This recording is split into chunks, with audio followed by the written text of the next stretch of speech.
Hey guys, welcome back to the Odyssey podcast once again.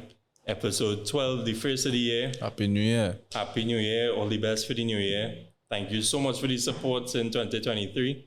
And, we're here again with another banger. Who do we have today, Jerome? We had Major Penny, event promoter, MC, radio personality. What else this man does? But this man does everything. Yeah, he have his hands in a lot of pies. I'm surprised he's still breathing. He's always going. Although hear how busy he is. Yeah, maybe. But I must say it was a very high energy episode. He went into depth more than we expected into like events and like how things work and the different little arms and how much things cost. And so if it's something that you would like to get into, I think you could learn a lot.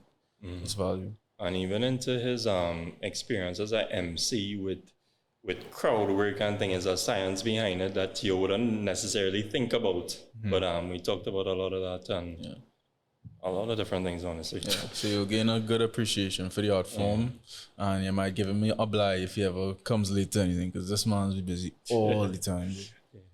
So And let me jump straight into the episode. Enjoy. Thanks, guys. All right, guys, welcome back to the Odyssey podcast.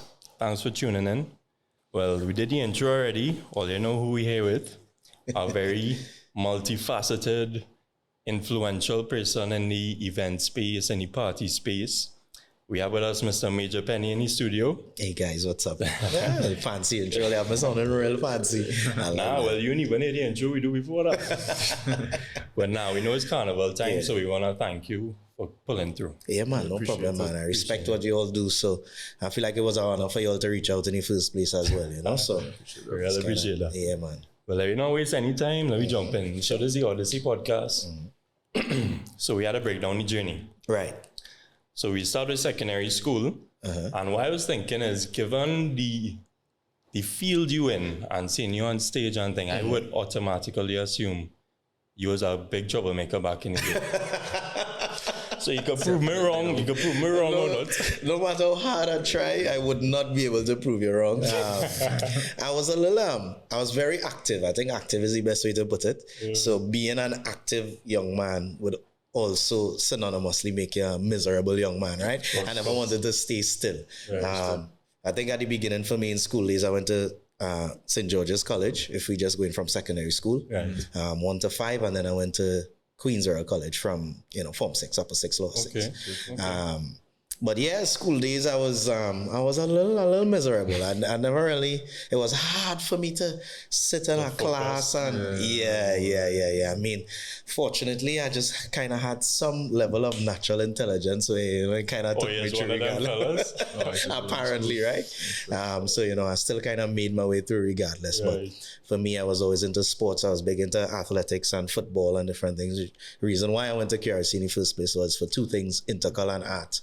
At that time, St. George's College did not have art for Form 6. Okay. So, and then, QRC was intercol and blah, blah, blah. So, I ended up going to QRC for intercol. And, boy, my journey into how I got into entertainment is a very strange one. I never really intended or planned to be a part of the entertainment sphere. Well, I read about that. It was a real random, spontaneous transition that just happened to work. As I always tell people, is God kind of wanted me to be in this position because I did not see that for myself at no point in time. What you all wanted to be when you were like young? Well, I want to be a doctor. Young. But I did. You're small and you'd be like, when I grow up, I want to be. That's a thing. What was that for you? Well, I want to be a doctor. But then I did biology for the first time. I was like, nah. I forgot that. Money and rate. Yeah. I was like, well, if I had to go back, I really can't. A vet. You wanted to be a vet? You all doing anything along those lines right now? Nope. not even close. So. But let me hear about what were your interests? You said art. What else was your interest back in that? My first love was sports off the bat, I was heavy into athletics. I used to run with Abilene Wildcats back in the day. Football, straight down the line every day, just running and kicking, etc., etc. So that was the first thing. But in school, I was always around arts and entertainment. Primary school, I would be drumming in primary school. I was singing. I went to primary school with Jelano. Strange enough. Yeah. When he same primary school. So I would be beating on a desk and he would be freestyling since primary school. Right? And then secondary school, Voice was a year above me in secondary school, and Urfanals was 2 years above me. But it's a small school, it's not really a large school, so everybody kind of grew up together. They both were heavily involved in music and arts and culture in the school. So a lot of people don't know that Voice was big in para. He could really play a marac. So when Voice hold on to that, you can check his Instagram. I think he had one just Christmas time doing something with his son in a video. And then the same with Urfan, we were always involved in that. And St. George's College was very big in like having school plays, right? So like Voice and I would be drumming and he would be acting. He's a very good actor. He did theater arts and all that at UE, etc., right? Yeah. So we were always, so I would be painting the set because I was part of the art class. And then I'll be on the music side because they're drumming. So we were always involved culturally in a lot of things at St. George's College. That's one of the best things about the school, right? And but since I was always a little miserable guy, strange enough, people always would listen to me for whatever reason. I have no idea why up to this day. Nah, you're real convincing to me. I have no idea why it is. I would take Some that. people just have it, Yeah. So all I would give my teachers hell, they would still be like, if there's something they need to rally students to do, they'll be like, hey. Troublemaker. Yeah. Right now the troublemaker is the favorite now, right? So I was always the one that would have had to do you'd always have plays for like sports day and your house would have to do some kind of, so they'll put me in charge. In a little march pass, they'll put me in charge of that. Or we had some little like school function or like a bazaar or something. They'll put me like on the committee or the crew or somewhere on top. So just to kind of disseminate information and get people involved, etc. So from that, and being involved in all those school things, going all the way to QRC, because QRC was a different level too, right? QRC, they'll put you in front of the school, like, like at the beginning of the day, and you would have to speak in front of the whole school. So especially like on sports days, once you're representing your house and you're around, you would have to present what you plan to do in front of the entire school at the beginning, right? So they'll have to, put people to speak, and most times I would be nominated to be that person to go out and so from that, and then we started a school event. This is where it really kicked off. Like I did an event in St. George's College at Form 5, but it was the same exact day as a QRC school event. And everybody went to the QRC event. And I was like, that's cool. I mean, like, yo, my friend, why did I go in there? Because I still had friends going Port of Spain. So the next year, went to QRC, funny, and did an event called Color Me Blue. CMB. That was the event we started. So it was so it was myself and some other guys. It wasn't me alone. I'll never take solo credit for that. And it was a group of us that started Color Me Blue. And that's like a big money maker for you. At the second year, it turned into like the biggest school fete.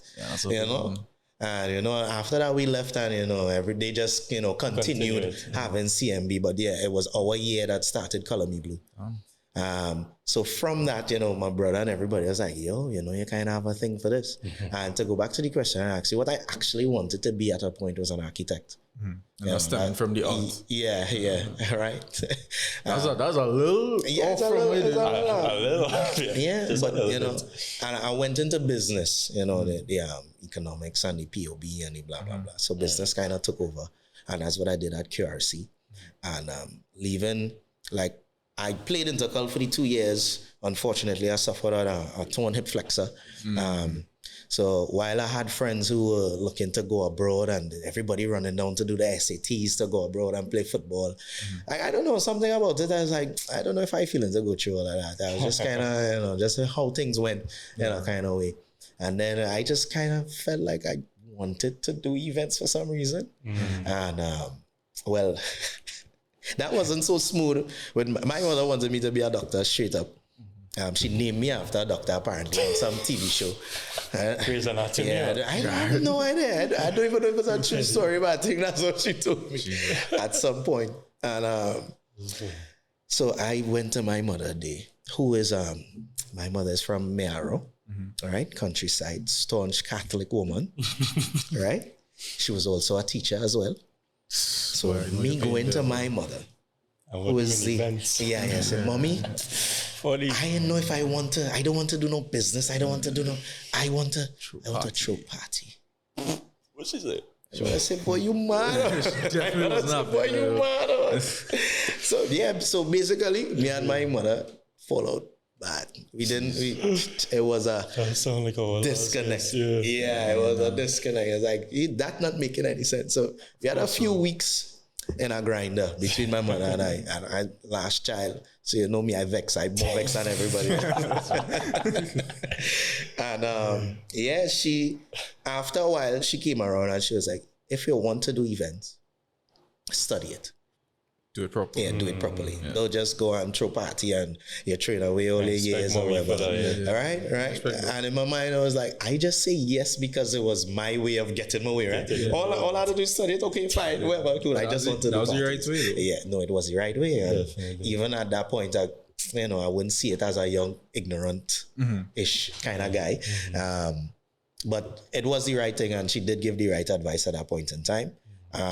But it still wasn't an easy road after that. Okay. So I went to Arthur Lockjack Graduate School of Business. They had an international certificate in event management. It's 2 to 3 years. I didn't even know they had that. Yeah. Still have that? I believe they still have it. Yeah, I think I met somebody maybe last year or year before I did it. So I believe they still do have it.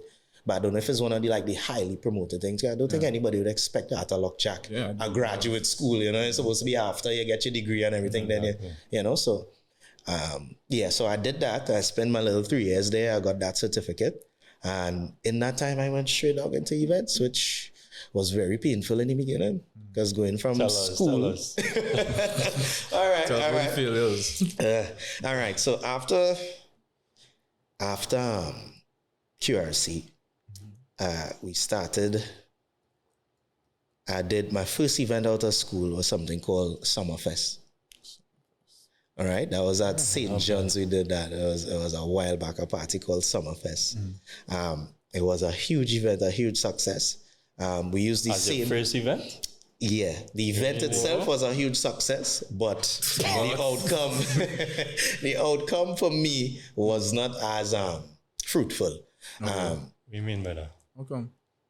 Because it had when you're in your growing phases, you partner with people. So it was myself and a couple people. Yeah. We took the same model that we did for CMB, which was you get strong people in every school. And that's why CMB blew up, because it wasn't just a currency party. Yeah. You had 2 committee members from Bishops, 2 from St. Francis, 2 from Holy Name, 2 from Provi, 2 from, and you just go down the line, all the convents, the thing, and when you get everybody selling tickets, it becomes one community. Right. So it was the same model that we kind of took coming out of school. So it was myself and I don't want to call any names. We teamed up with some people from CIC and from Fatima and some different areas, and we came together to form a committee. So one of the guys who was involved, his parents was heavily involved. And his parents did the door and they were doing the finances and everything. Yeah, that's trouble. As I said, he went to CIC. Oh,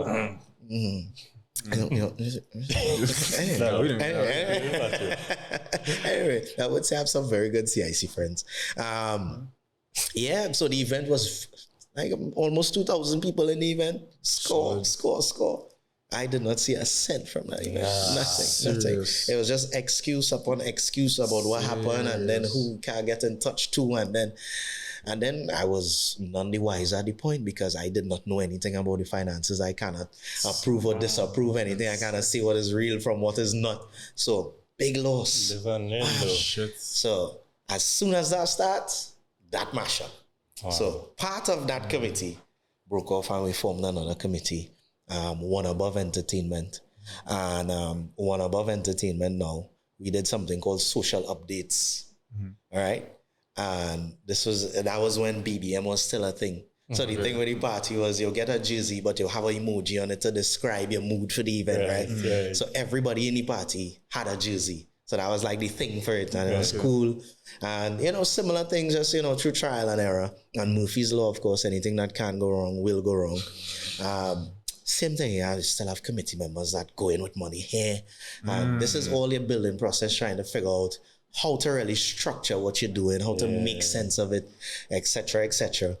So we had some burn bridges, but we had some real core people that we found, some gems that I still work with up to today, right, from that time. So we did like about 2 of those, and then those same friends, they all went to school away as well. Everybody that was helping me at that time, they themselves went to school abroad, and I was here. And they was like, yeah, go ahead. They're not so much into it. They have to focus on school. I mean, they're not here, right? Rightfully so. So by 1 year, I wasn't going to do it the year everybody pull up. But then friends here was like, you cannot do event. We love that event.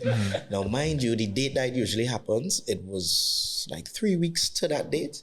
And I was like, you're not supposed to do an event. 3 weeks? A little tight. And you Less than basically 6 doing it by weeks, yourself too? Yeah, it was basically by myself. Madness. And I was like, well, you know what? Everybody like it. Everybody like this event. No problem. I have that. I can handle that. I have that. So me now going O2 Park, because it's the only venue at that time, I didn't need to go to court and get licenses for O2 Park. I could fill out O2 Park. The last one had almost 2,000 people too. Fine, I'll pull the people. Why party come? Jesus. It had like 600 to 800 people, but definitely wasn't enough to cover my expenses. I was 18, 19 years old. All right. 19? Yeah, I was still really young. I was still really young, right? 19. I wasn't any more than 20. And the party hit, and the owner of the venue, rightfully so, he was like, he meet him in the room, the party was going on, met him in the little room, wherever, count up the cash, wherever. She right thing, whenever you get the rest, you let me know. Now that was the money I would have thing to pay DJs and thing. And I looking at the event, I have no more money to come in. All the money that was supposed to come in was already in, except one sponsorship check. And I think at that time it was either 15 or 20K, but it was like almost 60 to 80K in expenses I still had to pay. All right, so even with the sponsors check, I would not be able to. So me now by myself, 19, bro. yeah, bro. That is Crazy. I might lose my mind. Yeah. You know what I was doing at 19? Not one. Bro, I swear, like that night the event was done, people still kind of had a good time. It was a nice event, whatever.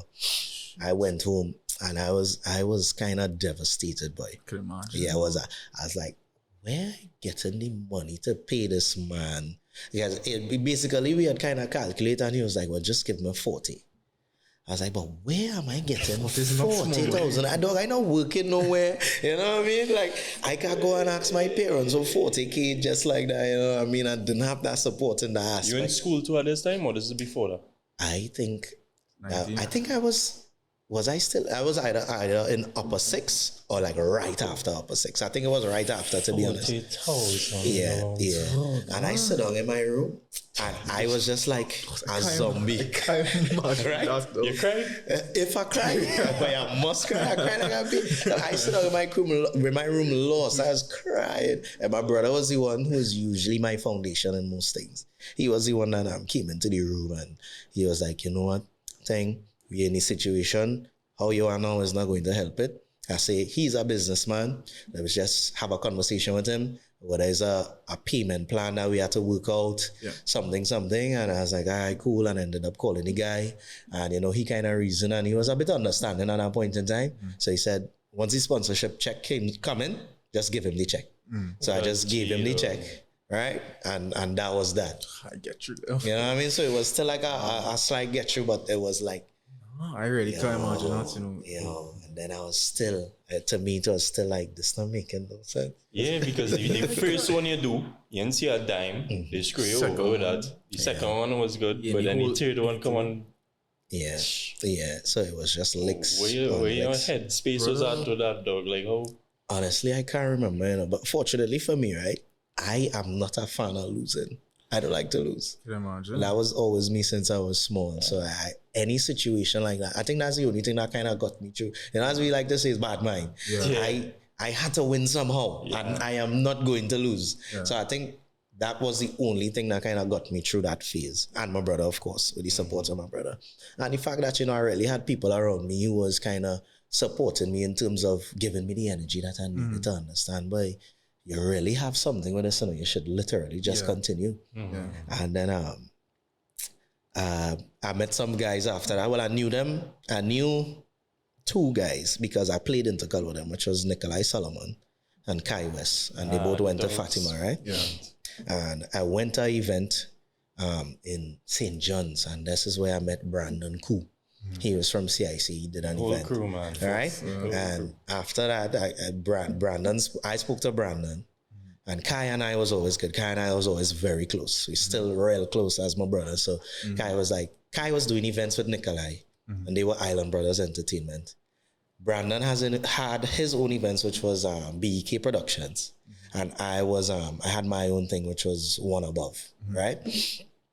And we was like, we always go to the Tobago after school. You know what I mean? After exams. They have nothing to do. Like you have 500-600 people there, they do events. Let me just come together and do one thing. I was like, all right, cool. Sound like it makes sense. Everybody talk to everybody, and it was like, all right, cool. That's how it started. Well, how that conversation come about? Like who bring it up first? Like I want to hear the little details. If I remember correctly, I believe it was not Brandon, Booster, which is Nikolai and Kai, were the ones having the conversation first. Right. And then Kai brought it to me, and then I included Brandon because I had just met Brandon in the event sphere.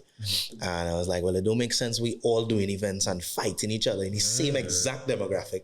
If we come together, we have no competition. We just sweep the market.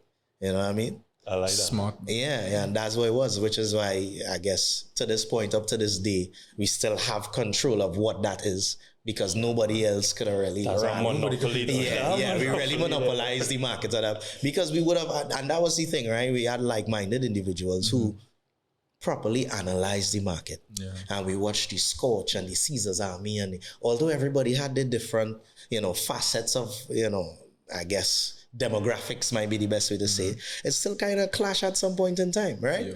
And we was like, they all around the same crowd and timing. I was like, if they were all together, like how you could beat them, you know what I mean? So that's kind of how it is. Like, it don't make sense fighting for a small piece of food when we could become and create the entire plate of food now. And the split will be bigger. There's like big business people who have nothing to do with events who are like so impressed by that whole concept that you all made. Is actually ridiculous. It was crazy to see. And like, honestly, the idea was to do one event. It was an event in was that laugh, boy? Because that event was the worst event in the world. It was horrible. It was one event. The first year we did it, the ticket was like $40-$60, right? All right? Yeah. Tobago. $40-$60. It was like in the back of Canoe Bay, we rented a villa and we was just doing like a poolside party. In our mind, it was like roughly 400 to 600 people would go to Tobago. So, all right. You just print like a 300-400 tickets. So we told all our friends, we made our little committee, tickets sold out, wham. It's like, tickets sold. Well, all right. Maybe it might have like a 200 more people, 200 tickets sold out, ram. I was like, well, all right, let me just leave it like that, right? Reached to Tobago now. The event was the Monday night, and everybody went to Tobago, usual Thursday, Friday. So we was there, and everybody was like, well, what we doing tonight? Which was the Friday. And we was like, well, I don't know, what to do? Like, let me go shade or something. I think it was the Saturday, like go shade or something. The only option. Right? Yeah. The only option at that time, let me go shade. When shade ram out. Ram. But we just saying, well, that's just probably people go into shade. This have nothing to do with us. We don't think, that we could ram out shade with shade is they could hold like over 1,500 people. We don't we sell like 500-600 tickets. Like, it don't make sense. All right? So thing. Then everybody was like, so what we doing the next day? So we in the group chat, I was like, we supposed to do something again? I was like, well, let me just go No Man's Land. Right? So we went No Man's Land this Sunday, and we like, shit, we had to get music. And we get like 2 speakers, call up some DJs. All right? Selector Carrier was one of the first DJs. Thing. So we had Selector Carrier and Rated R at that point in time. And that turned into like No Man's Land was ramming. But again, we was like, this was a free thing. Like anybody could come on no man's land. So this can't be all power. Dog. So we had no clue, dog. No clue. Then the Monday came around, and then everybody is just calling about tickets. They have friends who they need 5 tickets. Like, all right, well, I guess just come down and pay at the door. You know, we don't know what to expect. First parties, our stage was a man back up a truck, and we just put the tent on top of truck bed and put the little DJ system on top of it. You have a picture of that? I don't know. Brandon might have. Brandon is the one who's keep all these pictures and everything. I'll see if I can get them. Yeah, it's crazy, dog. And so we by the door. Kai had his aunt and they working the door. And then there's a point in the party where just had too much people inside. And we was like, that's kind of crazy. And then Kai was like, we cannot let any more. And the thing is, we went for police, like, when we got to Tobago, right? Say, we having a little house thing. We just want a little presence. Yeah, of course. And they were like, all right, cool, we'll send some guys. They sent one plainclothes guy, and we could not find him on the night, right? I'll get to why that was important, why he was supposed to be there. So we had people at the door trying to pay, like in US and thing, trying to come in. All right? Not a problem. So it moved from us locking off the door to somebody come, Penny, people jumping on that side of the wall. All right, look on the side, it's chaos. And somebody called me, Penny, Brandon and Nikolai quarreling inside. So I walk inside, they arguing over something, I have no idea. Boom, current went. So everything cut off. It's like, current went. All right. But the current went brought us to like one of the greatest parts of the event, right? We had glow sticks, but we weren't ready to give it out. So we like run upstairs and we was like, what to do? It's like everybody just throw the glow sticks from the top floor. So we went straight up and people started screaming. So it looked as though it was planned. All right. So people went batshit crazy because they assumed that this was intentional when it was just So we just threw out glow sticks. Everybody. Then I get a call, Penny, your DJ's fighting on stage. I was like, what? I go on stage, 2 of my DJs cussing each other. I was like, the whole it like, why is cussing each other? Then I think, their next call, the worst one yet, yo, somebody throat just get slit. I was like, sorry, that happened. I just hear like, I said, what you just tell me? I was like, yeah, we already called the ambulance, but the ambulance cannot get in because it's a small road, right? And cars park bad on the road, so the ambulance can't reach inside. I was like, what do you mean the ambulance cannot reach inside the venue? It's like, what? Yo, my head is spinning. No, I just remember a point, like I just said, and dog, I was just so overwhelmed, dog. Like everything that could have gone wrong was just going wrong. And more. Like it just had a point, I stopped for a little bit. But I had a little breakdown, get myself together, and I just tried to. Now, I don't even know what happened, but the event was done. Everybody left. We lost our safety deposit because people broke concrete pillars. Right? I have no idea how that happened. Concrete pillars were broken. Right? The guy the owner of the villa left his car in the venue. Oh no. Yo, people destroyed the man. Like, think about Project X. That's literally what it was. That sounds like real going on these men? The pool was no, yo, everything that could have got, like, people was breaking into some of the rooms. Like, the pool was like black brown. Like, men gonna jam in the that is yo, the little tent that we had, the tent was missing legs. I was like, but who would go and steal tent legs? Like, where tent legs would go? That's the best party that man ever went to in their life, for sure. Just I wonder how other people would describe that party. That's why it cut though. After we sat together, after the 4 of us, and we was like, yo, this was chaos. This don't make sense. Whatever. And then, you know, we just kind of left and we just kind of going on the beach. You know, everybody will be on the beach. Everybody's like, yo, that was the greatest party I ever went to. You'll have to. And everybody had the time of their life. And I was like, we talking about the same event? Like, I'm flabbergasted, dog. Like, you sure it's the same event you're referring to? And everybody was like, yeah.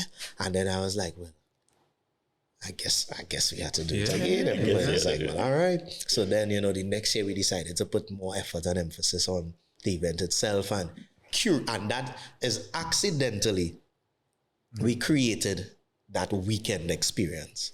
Right. Because you all realize that people want to do every single right. day. Because for the weekend, they want to because do they're there things. for the weekend, exactly, yeah. and especially the following year we had competition, right? Some Who's that? God, Some but they were part of it at that point in time. So it was like a group of guys came together and they was doing a weekend on the same weekend, same set of events, everything. So we was like, So we was like, all right. So that's when we thought about what happened the year before. We was like, all right, we would make the shade the first pump and make it our official pump. And then make No Man's the official thing. And, we just kind of... The shade had a pay all there for that. that's such a good idea. So the weekend was crafted because we had competition on the weekend. Because we would just do the same free thing and have the one event in the end, which is what it originally began. And as we realized with us, they're trying to do. So we had to kind of block certain things. All right, if we put something here, people will come here instead. And we curate this part here and we curate the experience at that point in time. And I was like, oh, look at that. We just end up with magic, bro. That's how it I see like a full weekend of events from it. Yeah. So it moved from like the second year, people had to pay for the events individually. And then I think it was from the third year, we had a weekend pass. You know what I mean? So that was so interesting. Imagine them tickets start at $40, $60. How much I see weekend pass is like a 800. Yeah, like 800 now, yeah.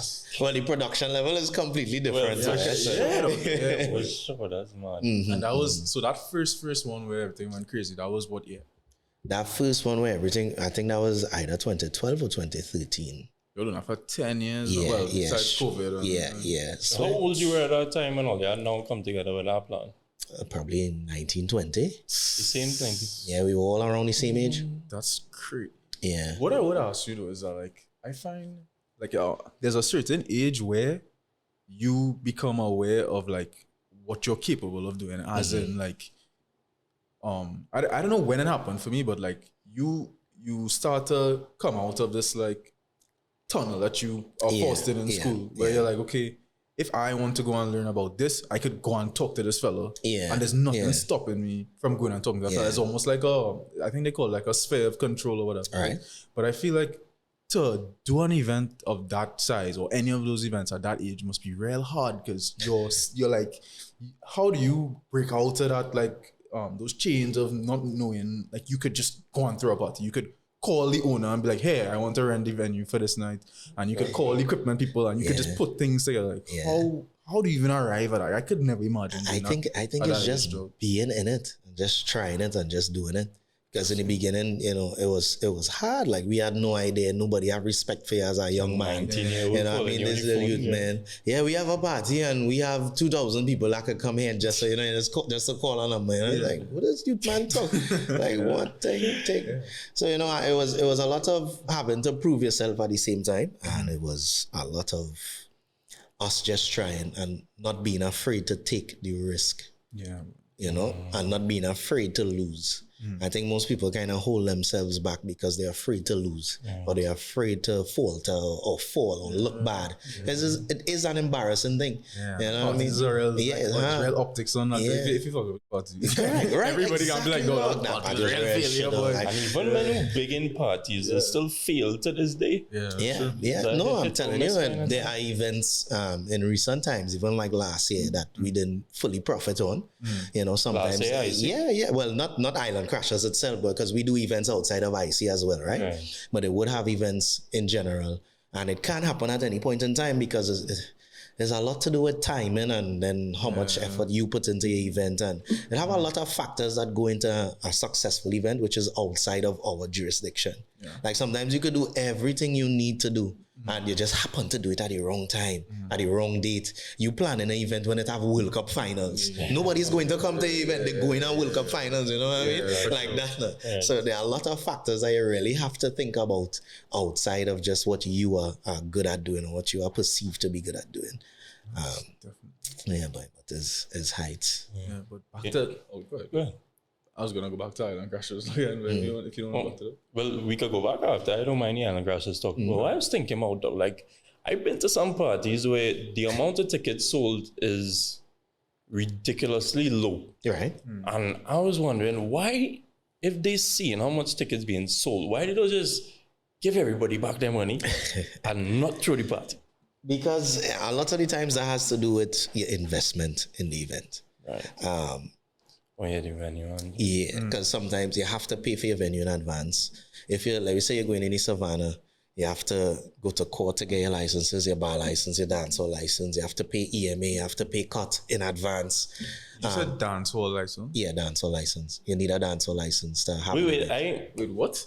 I didn't hear that properly. What you said it? You need a dancehall license. So not like dancehall music. But if you refer to the venue as a dance hall. Yeah. Now you're true. Yeah. So, You know, permit to play bikes. yeah.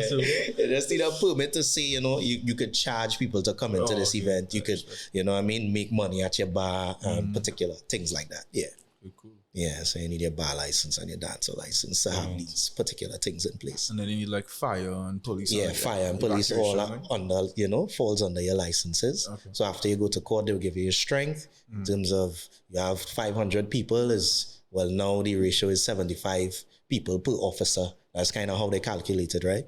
So if you have 500 people, you'll have X amount of police officers, you'll have your fire officers, blah, blah, blah. How much do you have to pay for that? Well, it kind of depends on the strength that they give you.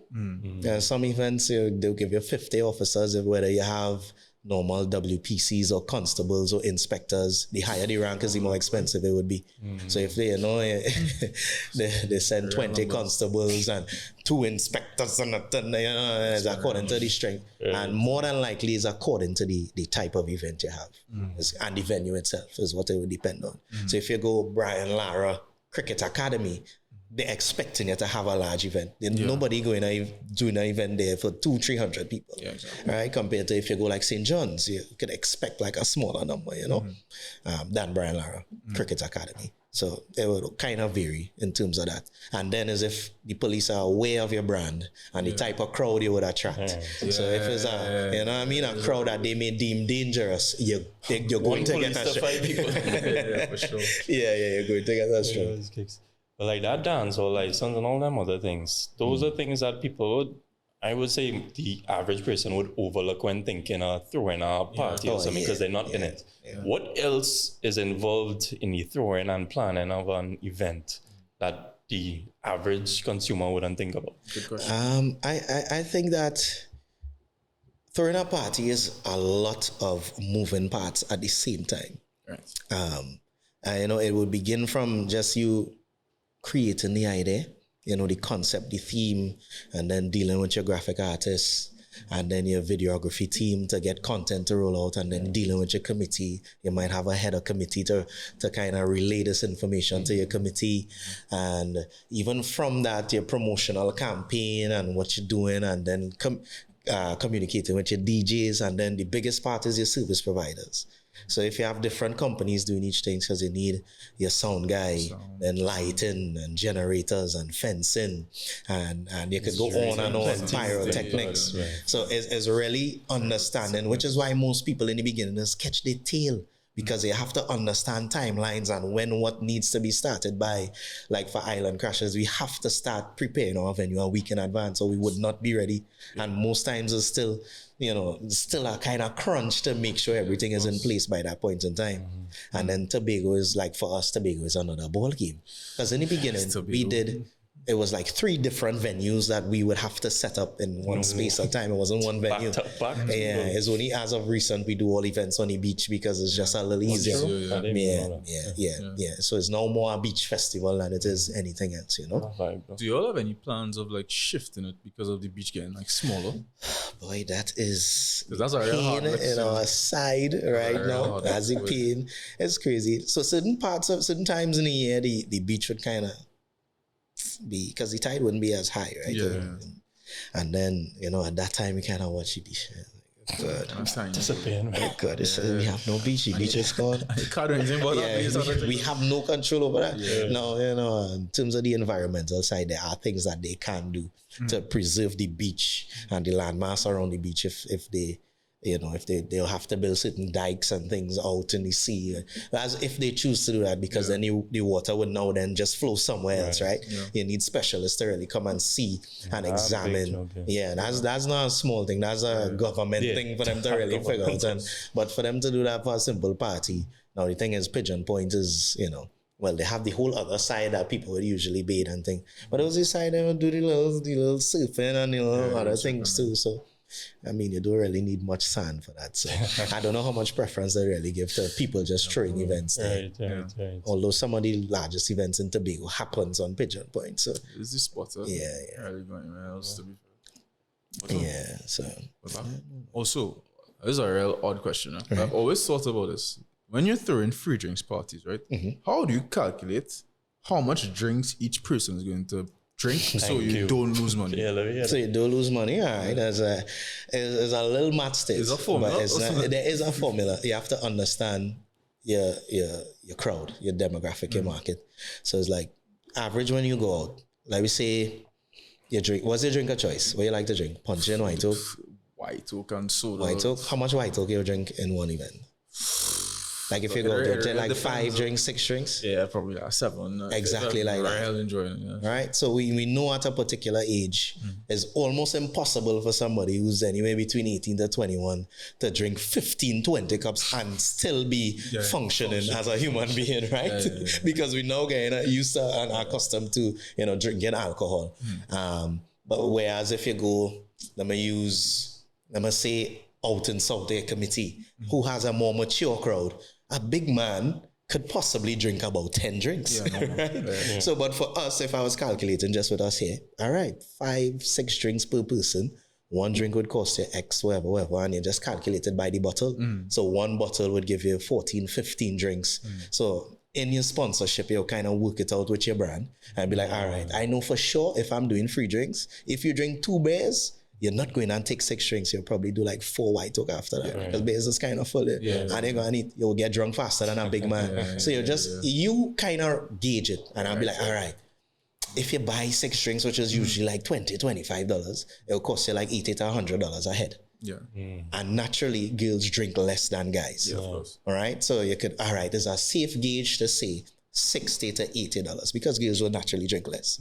So although the guys might be $80 to $100 in white oak, the girls would be $60 to $80 possibly. All right. So you just kind of balance it up and say, all right, we'll cap it at $80. But you just kind of have to be aware of your numbers and. And is it that most of the drinks? Is it that most of the drinks would come through the sponsors?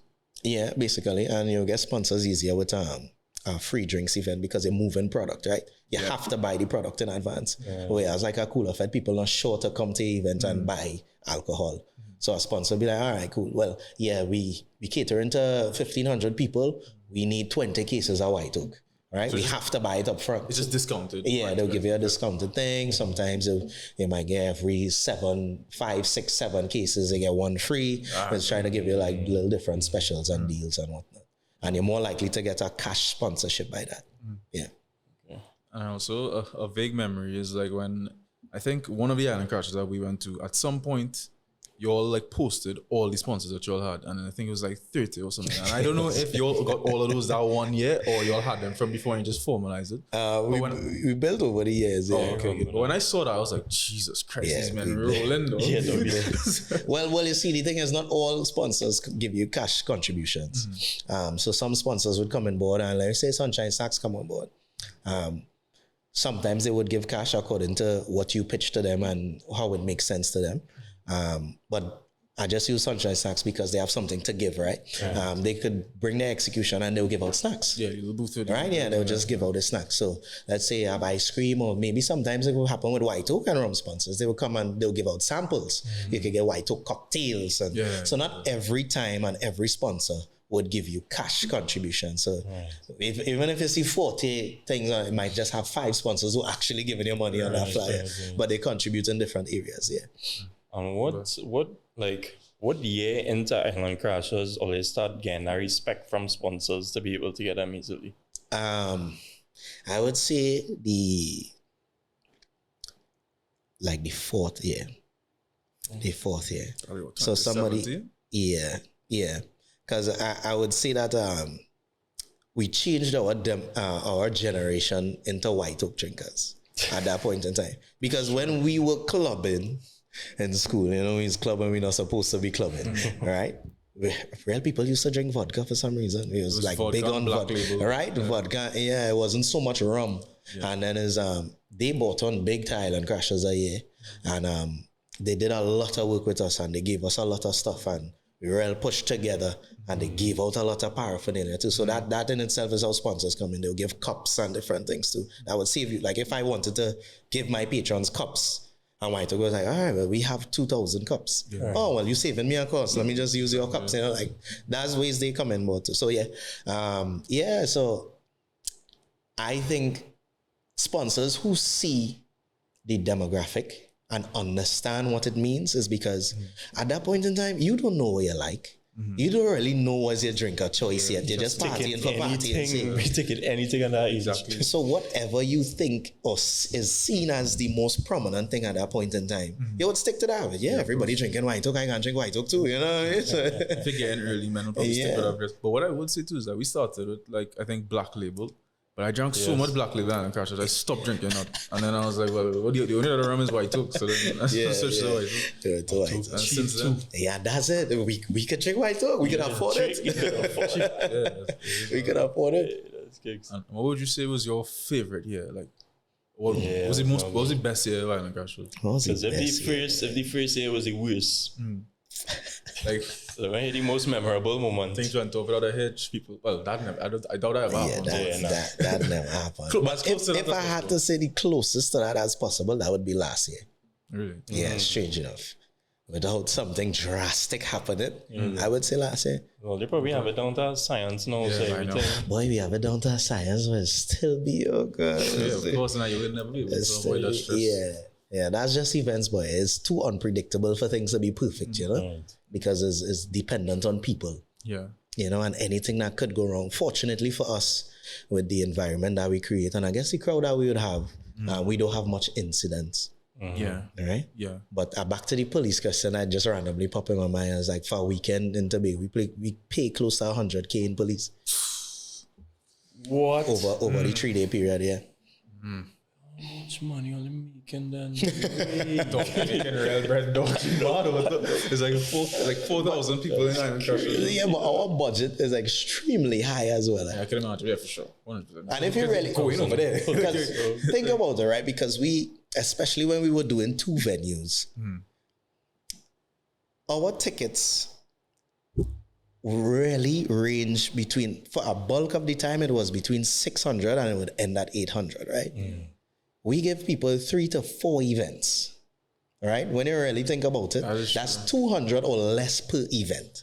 And there is no event in Trinidad you're getting for 200 or less. Not any. People go in boat cruise for $350 and think $300 a boat cruise. And you had to bring your cooler. And you had to, you know what I mean? Yeah, now you're right. Yeah. All right? And we still give people like a particular production and we always try to up it every year. And so a lot of the times people would see it as, yeah, boy, them fellas making real money. Yeah, but I could tell it like our budget is close to 1.5 million and we put out. Like, because it's so much that, you know what I mean? And it can't be cheap to rent Pigeon Point at all. No, think about, as I say, all right, so we... Renting out beach, that had to be for 3 days, right? Yeah. Right? And then you have police at what cost? Then you have fire at our next cost. And then we have to fly certain service providers from Trinidad to Tobago. So it's not just fly, you have to house them as well. You have to fly all the DJs and house them as well. You have to provide transportation for these people as well. All right. So let me say it costs 50,000 to do fencing.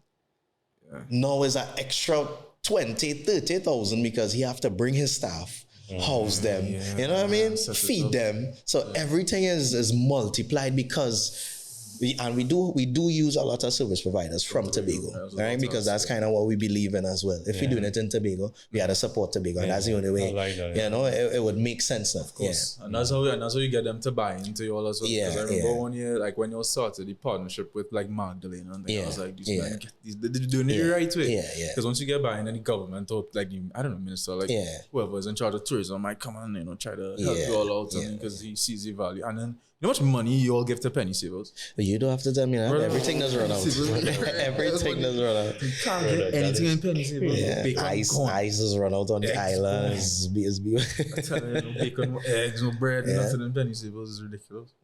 Yeah. Who are they renting Pigeon Point from? It's privately. Pigeon Point itself. They have their own board. Their own board of directors. It's private.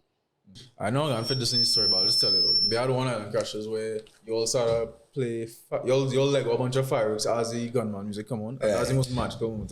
Nah, that was like, mad. I never experienced that before. It was just in my mind. I was like, Jesus Christ. Yeah, but to go on top of that, dog, how does it feel to like be a part of and have started something that people are probably gonna remember for like the rest of their lives?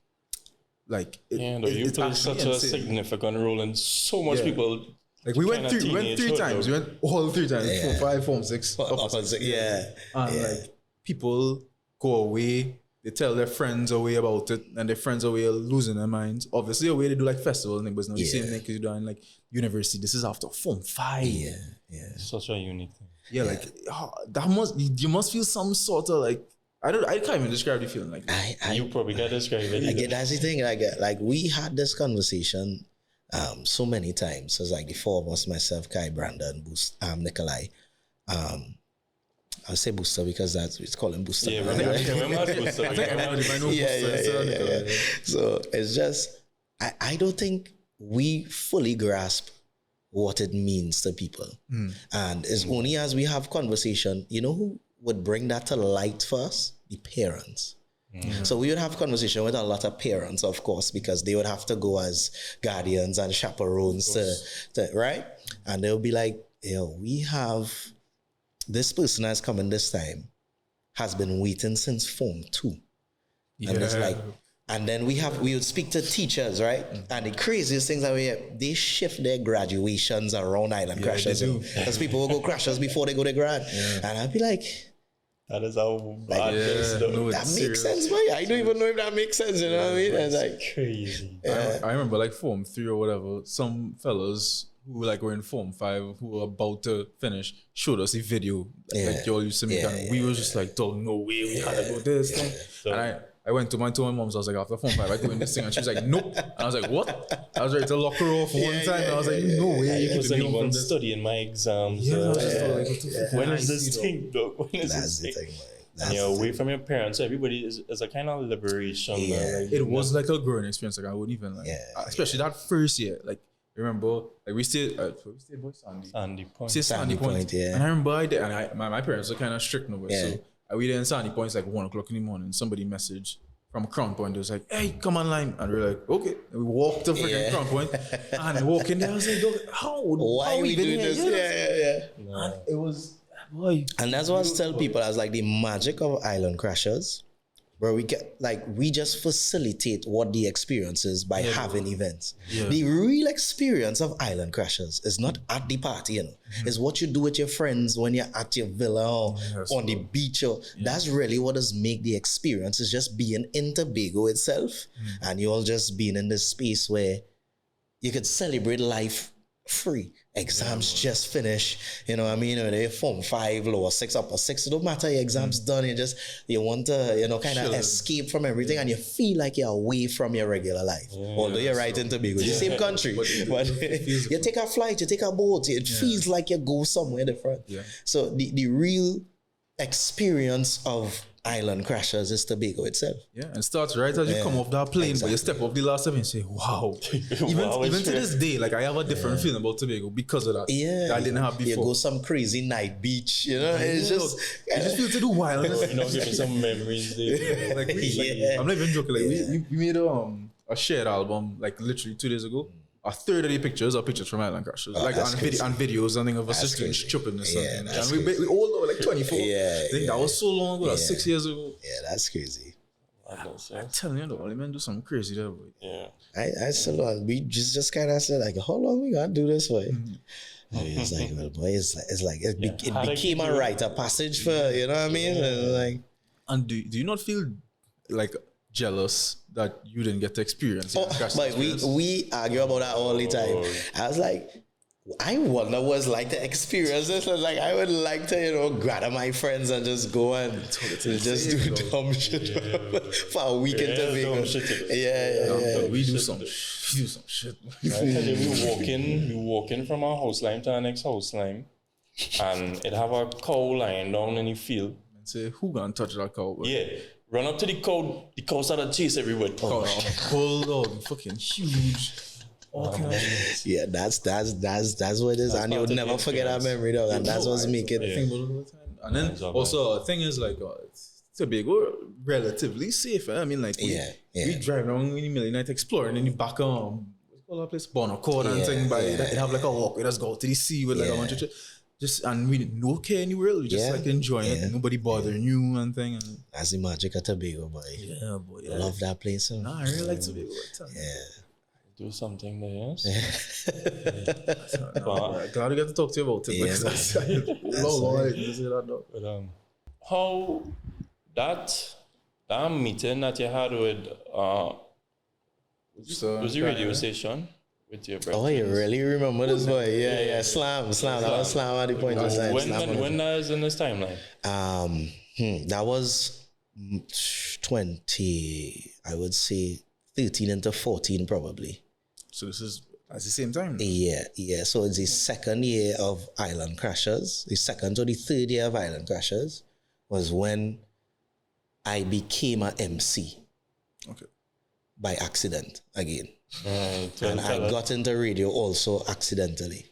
Well, I don't want to say accidentally, right? I guess that was meant to be, but it wasn't. It wasn't. But yeah, what was the story there? I know you went with some business partners. You had pitching something. Right. So we started a media company called Sandwich Media. So it was myself, Stephen Voze, aka Red Alert, and Shayad Andrews, which is Captain Plex, right? Who does all voices, videos, and stuff now. So we started a media company at that point in time. And Red was he did production like ads and stuff at Guardian Media, which is also Slam, right? So he would always say, you have a voice, you could voice ads and blah, blah, blah. And then one day he was like, you know what? Slam had the iSlam concert series. There'd be in all sorts of concerts. He was like, let's go in, pitch the company so we would get work from Guardian. So it's like anytime they outsource in media companies, they will come to us. He already inside with production thing. So we sit down in a meeting and we go in and thing.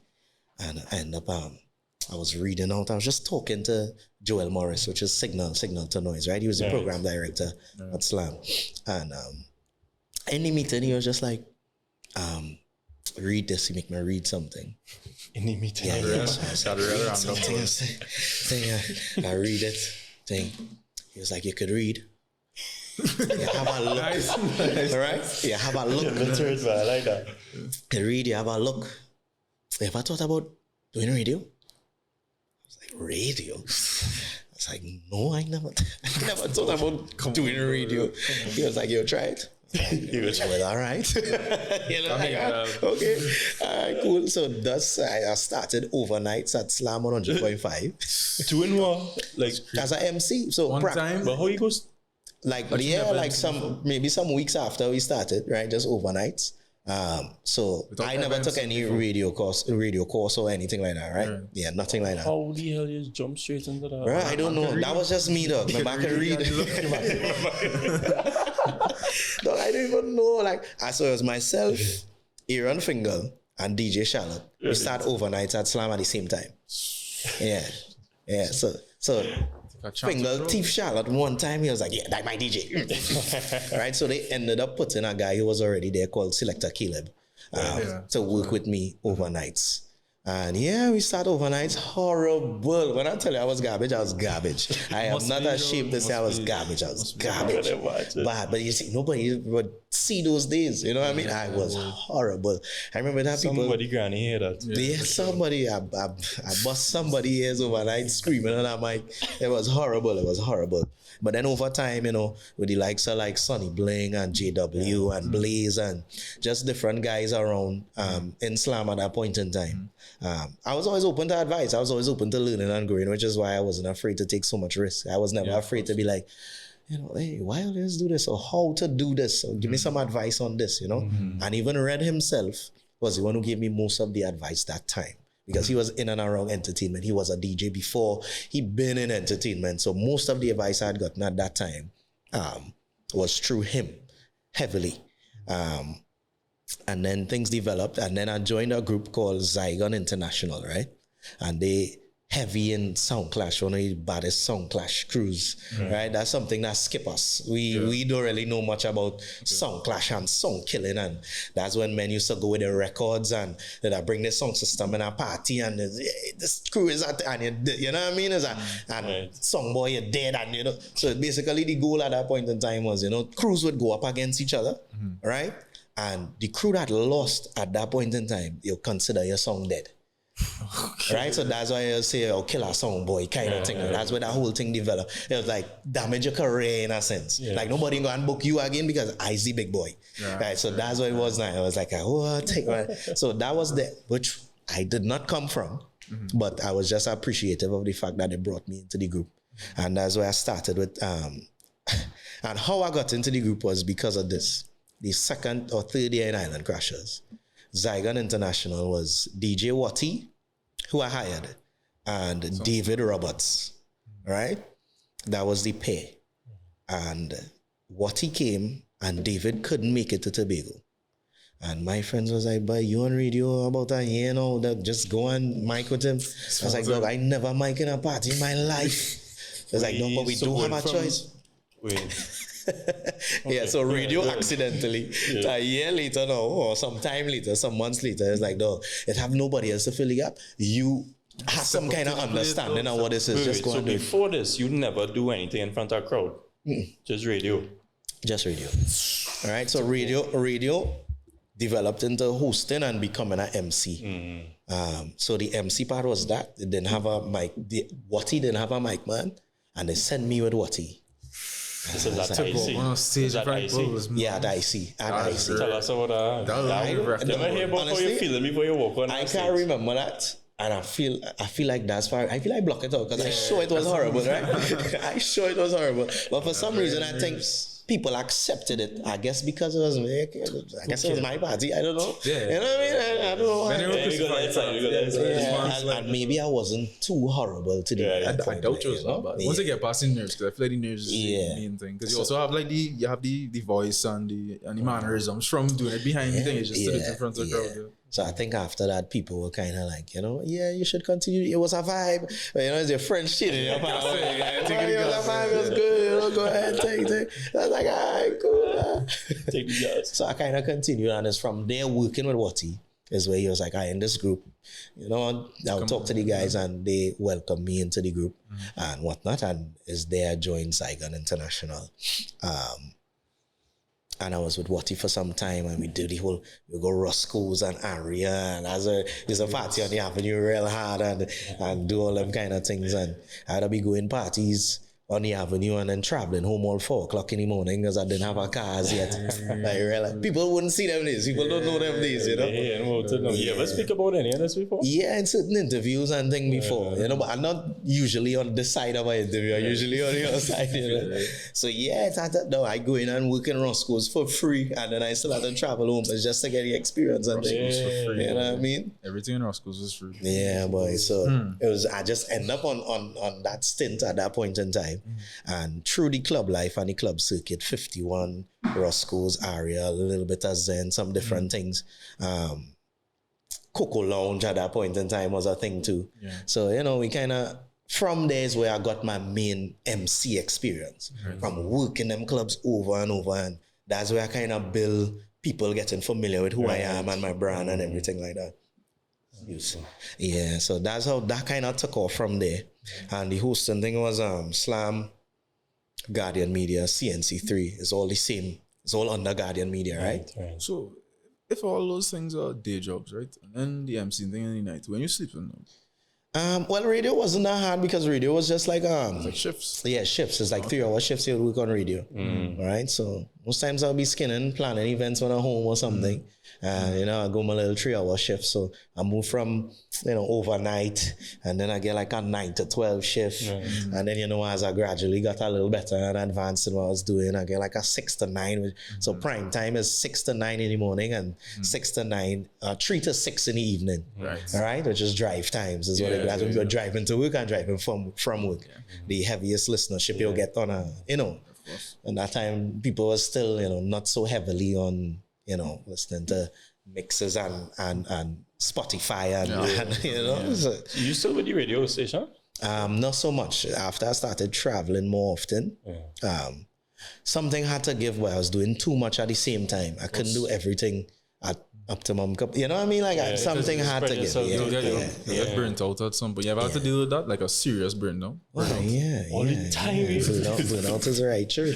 Crashes is like crashes for us now. That's one of the hard periods, and then another burnout period is Carnival. Yeah, of course. Yeah, Carnival, of course, right?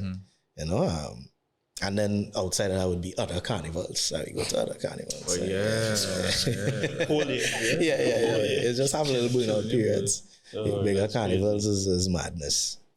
I want to hear a little bit more about stage MCing, because I find that real interesting, and I just can't see myself doing it, and I feel like it have a science to it, and obviously, like I want to hear how because you had to build a rapport with the audience and thing too, and you had to read their energy, and you had to tell me about that. Yeah, so is your chemistry with your DJ 1, Right. your knowledge of the music 2, your experience 3, and being able to read a crowd 4 is the things that I really kind of put most emphasis on. The crowd, if I start from 4, you have to understand crowds. You know, in Trinidad, I'll say it plain, I'll be blunt, right? We are downtown, we have middle, we have uptown. We are west crowds, we are east crowds, we are south crowds. Some events, they would intersect, right? Because you still have uptown south, you have uptown west, and you still have uptown east, right? And it have downtown, you know, and then in the middle is mixed all how, right? And then you have to understand the ages and the demographics. When you're with a younger crowd, you could chant more. You could pretend to be young brother on a mic. They like that. They like the hypeness. They like to hear somebody wiling them up. An older crowd, when you're playing for a mature crowd, they don't want to hear all that talking. They want to hear music. Right. All right. You know what I mean? Hey, stop talking. We want to hear this song like that. So, but it comes with experience too, being able to understand your crowd, and then you and your DJ is supposed to be able to read the crowd. So even if you start somewhere and it's not working, you have to be able and flexible enough to, all right, we'll play this for a little 5 minutes or 10 minutes again, just not to rush out to it, but we have to figure out what groove they're in right now. Not to pause you, but just to add on to that is, there are certain songs that people, I don't know if it's a universally hated song, but DJs still play it. Is it a matter that the amount of people who actually don't like it is very small compared to those who actually like it? You know, what's that song? All I Do Is Win. Everybody still plays it, and I swear everybody hates it. That one by that girl too, though. Bridge. That off the bridge or some shit. I guess I'm coming to the bridge. But the thing, I don't know. Is it that because people are so drunk in the party that they still like react to the song? We just still put our hand up for the window. But you still win. You still win it the whole time. Yeah. I think people just, honestly, the song is overkill. Right? You hear the song over and over to the point where, dog, I fed up hear the song. But when you drinking rum, the song, because you fed up hear the song, don't mean the song is still not a monster tune. Right? It's just you just tired of hearing the song. Right? Like it's just like how people feel about, what's the best example I could use by Palance? Palance is a good one. All right, Palance is a good one. People will be like, I have been in events outside where I see people kneel for Palance. First they fed up by the song. I'm not standing for this kneel Palance, right? But then you have 2 people kneeling, but then the rest of the go, exactly. For sure. Yeah. Because at the end of the day, as much as you fed up hearing it, it was still one of the biggest soca songs ever. Yeah, still and you cannot deny that. You know what I mean? Yeah, because if you ask most people who never been to Trinidad, name some soca songs, Palance would be one of the songs that they would mention. Yeah, big tune. All right? It's huge. Yeah, so it's crazy. But yeah, I think the main thing as an MC, for me, what I realize is the show is not about me, right? Yeah. Now, everybody might have a different way of approaching this or thinking about this, but this is just me. My job is to facilitate you having a good time or to help you reach that point where you could forget everything else and completely enjoy yourself. Right? And I think the music is the main thing behind that. So the DJ is important in how he plays his music. My job is to just highlight what song. If he's playing a happy song, right? I know, all right, Trav is going to play some kind of Happiest Man Alive by Marshall Montana, right? I would ask a question, how many people genuinely grateful to be alive? We go through so many things in life, but we're still here right now. We still living. Look, you're still drinking with your friends. Put your arm around the person you really love and sing the song with them. You see me as a man. And it helps. Like I just bringing all the feelings in the song through my words before. I helping you enjoy the song, right? That's why I wanted to hear you go into this, So that's what I think is my role as an MC, to help you to enjoy. I just here to highlight the music and to get you to understand the songs and the moods in every song. All right? But my zone personally as an MC is a happy zone. All right? Thanks. So I like, even if you're playing dancehall, I could go into dancehall. It's not a problem.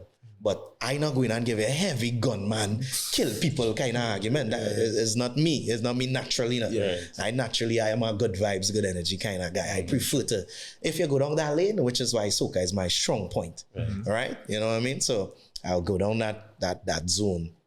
And I think what helps me as well is the fact that I understand events from all aspects. Right? As a promoter, right? I would understand, because I'll fed up here what my patrons like, what they don't like. I would see it firsthand from watching other DJs play. What spoils the party? What would make it good? What you look for in people. What you look for in people. As a host, I would now understand how to engage people even when they don't want to be engaged. Because sometimes you can play all the good music and then everybody will stand up watching you. And then you have to understand, you stop the music. I say, all right, something I love to do. I be like, all right, let me get familiar with the people in this party, right? I say, which one between the both of y'all would drink the most alcohol? Who's the alcoholic between the both of y'all? When I used to drink, me. He was the alcoholic, right? All right. So who does take the longest to enjoy themselves in a party between both of you? True. Probably me. Right. So you see how you all just lighten up, right? All they start to laugh, thing. All right. Who's the friend who always, once they go in a party, they going up. They're making a shot before the party. So you break it down and get people comfortable. You have to remind people, you come here to enjoy yourself, Say, right. So you see your boring friend, tap your boring friend on the shoulder and tell them not today. Tell them you come to enjoy yourself. You know what I mean? All that is help, guys. It's help. Because you always have a friend who's really, nah, dog, I ain't feeling this, just stay on the phone. Who's your friend who always on the phone and don't want to enjoy the party? Oh, that's really this one. We didn't come here for that. You spend your money to stand up on your phone? Oh, no, I really didn't spend my money for that. Wow, okay. Yeah, sing the song. Whole day we drink it. You start a party now, you know what I mean? People guards is be up and your job is to bring it down. Correct. So. To get them in a zone to enjoy themselves. So that's what I think is my mission as a MC. And I think because I have been able to, I was a promoter, I am a promoter, I am an MC, a DJ. I used to go to parties a lot, so I understand why, like, even when I'm in the crowd, from all these different things put together, I create a kind of package. That's my thing. My energy is just to make sure I facilitate here. And to facilitate those emotions in everybody through the music. You had to know all these songs by heart. So you had to be listening to music wholly. Well, not wholly. I was always in love with music, as I say, since school days, or even before secondary school, I should say. My dad was big on music. My brother, my sister was always big on music. My dad was calypso and he used to love Luther Vandross, and he would go down the road and then my sister, she's the eldest of the three of us, she would always she was Backstreet Boys and NSYNC, and she was Usher and she was Celine Dion, and right, so I get that. And then my brother, who's a little bit older than I am, he's 3 years older than I am, you know what I mean, he would have understood what the bigger in the dance hall arena. So it's like I was like it was diversified. And then soca, soca is Trinidad and Tobago. Certain things I would just naturally know for myself as well. And fortunately for me, I just know real lyrics to songs. I'm one of those people who could pick up on lyrics real easy. So that kind of work in my favor too. So you really have to understand the song, how much to talk, when to talk. And then I think the biggest thing is most MCs have pockets. And not everybody could relate to everybody.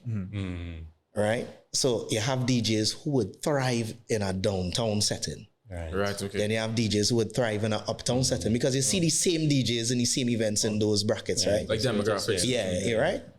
But then what DJs in your mind you think could play in a downtown party and shell in an uptown party at the same time? You know what I mean? And at the end, that's something I try to achieve. My goal was always to be the most versatile MC. And to a large extent is something that I am right now. Because in one weekend, I could go from doing a boat cruise, right?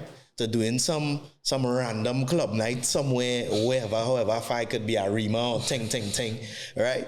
So then I could go to hosting a wedding, right? To then doing some kind of live broadcast somewhere else, right? There are very few people who could do all of the above and still like be a stronghold in each field.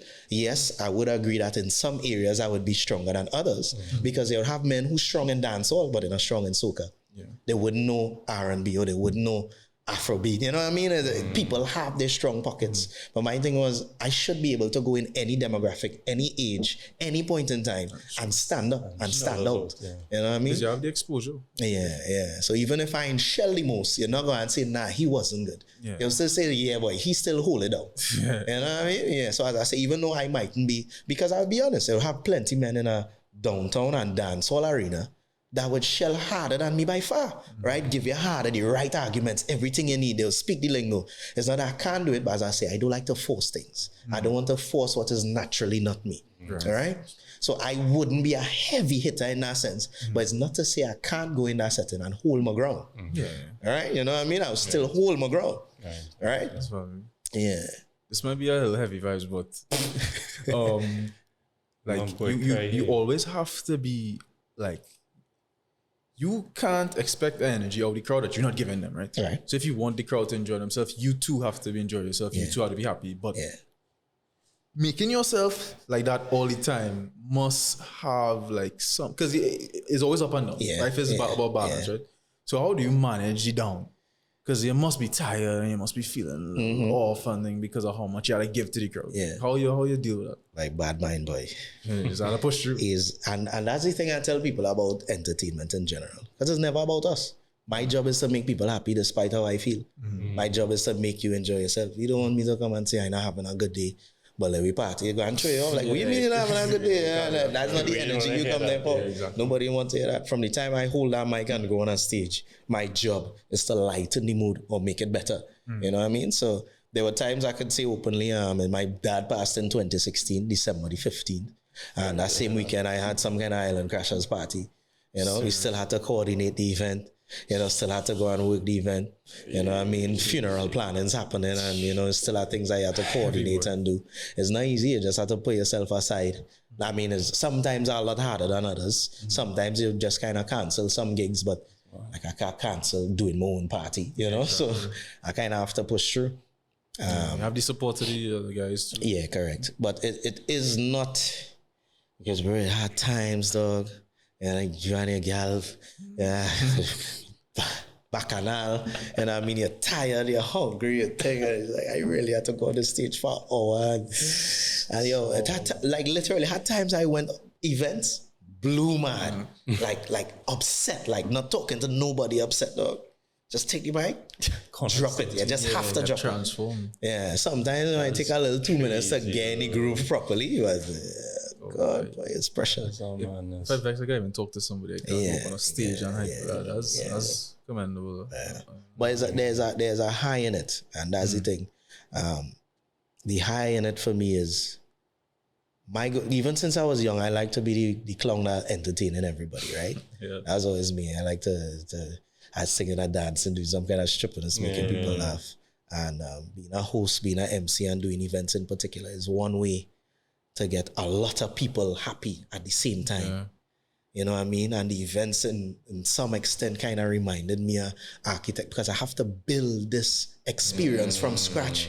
I have a blank venue, just a random venue that I now have to create this whole thing and stage and thing and tell a whole story. Is like I still getting to be all the art and everything that I like to do. I get to bring it to life. I get to bring it to life. You know, it's so crazy kind of how that happened. Full circle. Yeah. So you had to have like one set that you remember and you would never forget. One set I remember, boy. It had to be. It's like pure euphoria, because I could see that too. Yeah, like something just going perfect. The crowd, like you're just feeling the energy from the crowd. Yeah, boy. Now, honestly, for some strange reason, I can't pinpoint one right now, like an exact moment that was like higher than every other moment. For some shit, I kind of forgetful too, so I might just randomly remember this and message all the next week. Hey, I don't remember, but there are moments where it's surreal, boy. And I think I can't say what I would say when we went on that Vibes with Voice tour right after the pandemic. I think that was like one of those events, because it was more than one, right? Like those events, boy, I can't explain how, because one is right out of pandemic, right? When we weren't doing anything for a year and a half, 2 years, you know what I mean? And then we kind of developed this movement from the tour itself, from the live itself, sorry. So everybody already knew what we was coming to do, and they knew who we were. Like, you would not be at the Vibes with Voicey concert if you did not know what Vibes with Voicey was, right? So everybody just coming there understanding the assignment, basically.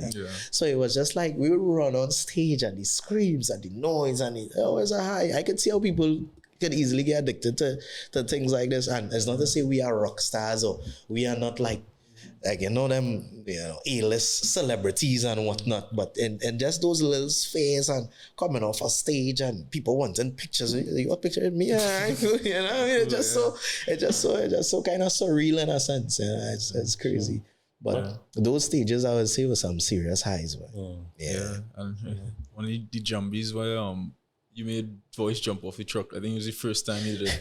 Boy, So people, that- I think I during the was crowd. worried for that man when I see that video. I was like, please let this man he jump. definitely touched the ground, but man, I'm surprised they hold him. Men was losing their mind in the crowd. I think that was probably, I would say that is definitely one of the serious highlights, because the crowd went batshit crazy. That was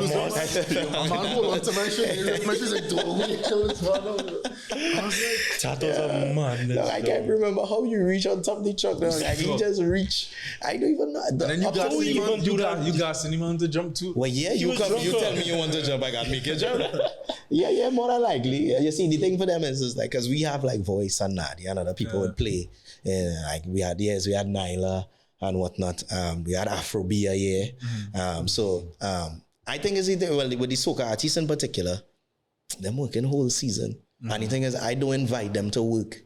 I invite them to enjoy the experience. It's like, if you want to play in Jumbeez, I would facilitate your packages. Just come and play. You know what I mean? And I think it's just that release, you reach the end in a sense. Monday and Tuesday after. But it's like, we work hard whole season, because most artists don't perform on the road unless you're trying to push for a road match hit, really, So it's like, hey. And then he just come and, I say Jumbeez says he just do what he wants in the man.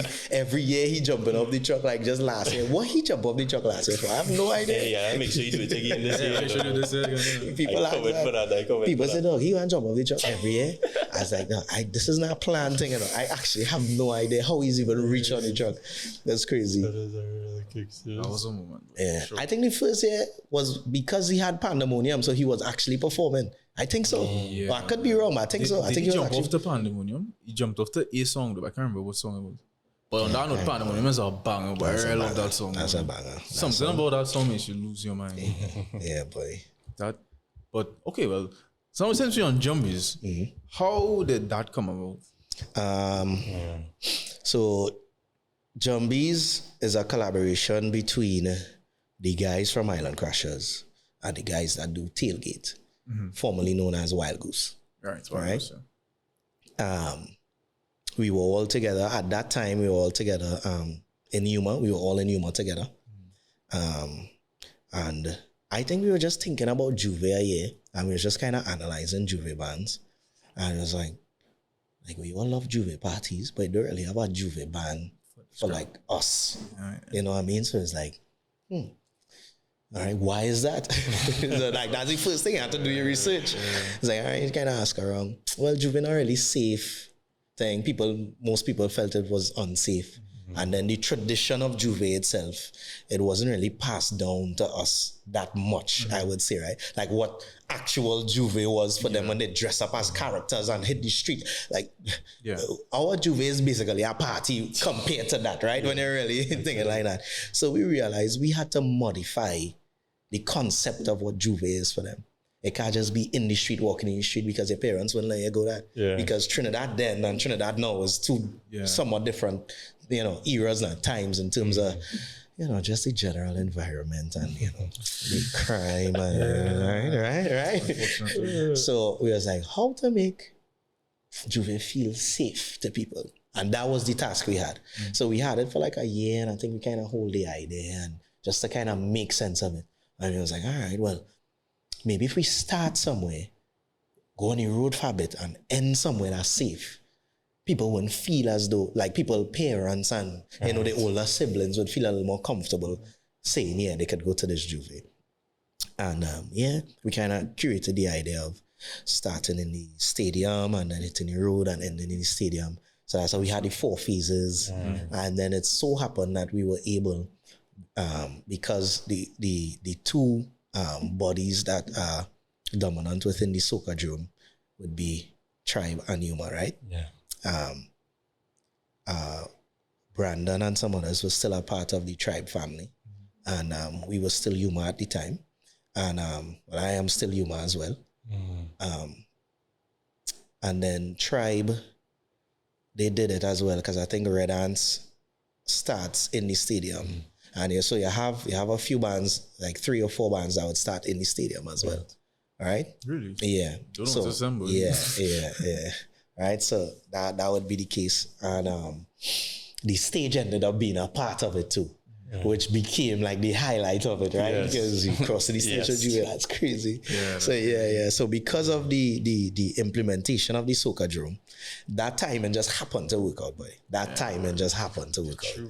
And get permission to cross the stage. And it wasn't too hard because the leaders are part of, the bands in the stadium as well. So hopefully, and fingers crossed, as long as, because it's not just up to them, as different bodies that will have to give them the okay to do the soca drum at the same time. So hopefully it would continue to happen that way, because that stage, boy, I think that stage is my favorite part. The road is the road, the stage is really, the highlight. Just across the stage with water beating, that's crazy. It's crazy. And voice jumping off the truck. Voice jumping off the truck. And I guess he had to jump off the truck every year. He had a choice. What kind of demographic all is going for? Like you saying, I think it was just our friends. Because to be honest, for us, like I would say Island Crashers in particular, the thing with Island Crashers is the age of the crowd would always regenerate and remain the same. Yeah. Right? Because it would always be people graduating. Because as you say, once you go that 3-year period, right? You had your time at Island Crashers, and that's really what it is. It's like a rite of passage, right? I had my 2 years, I had my 3 years there, and now I'll leave it for them. That's really what, right? Yeah. So for us, our friends kind of we didn't really have stuff because we were so thing on IC. Our friends kind of naturally outgrew Island Crashers events at that point in time, right? So one, it was a way to involve our friends again and give us something to do all together. And we just came together with Wild Goose / Tailgate.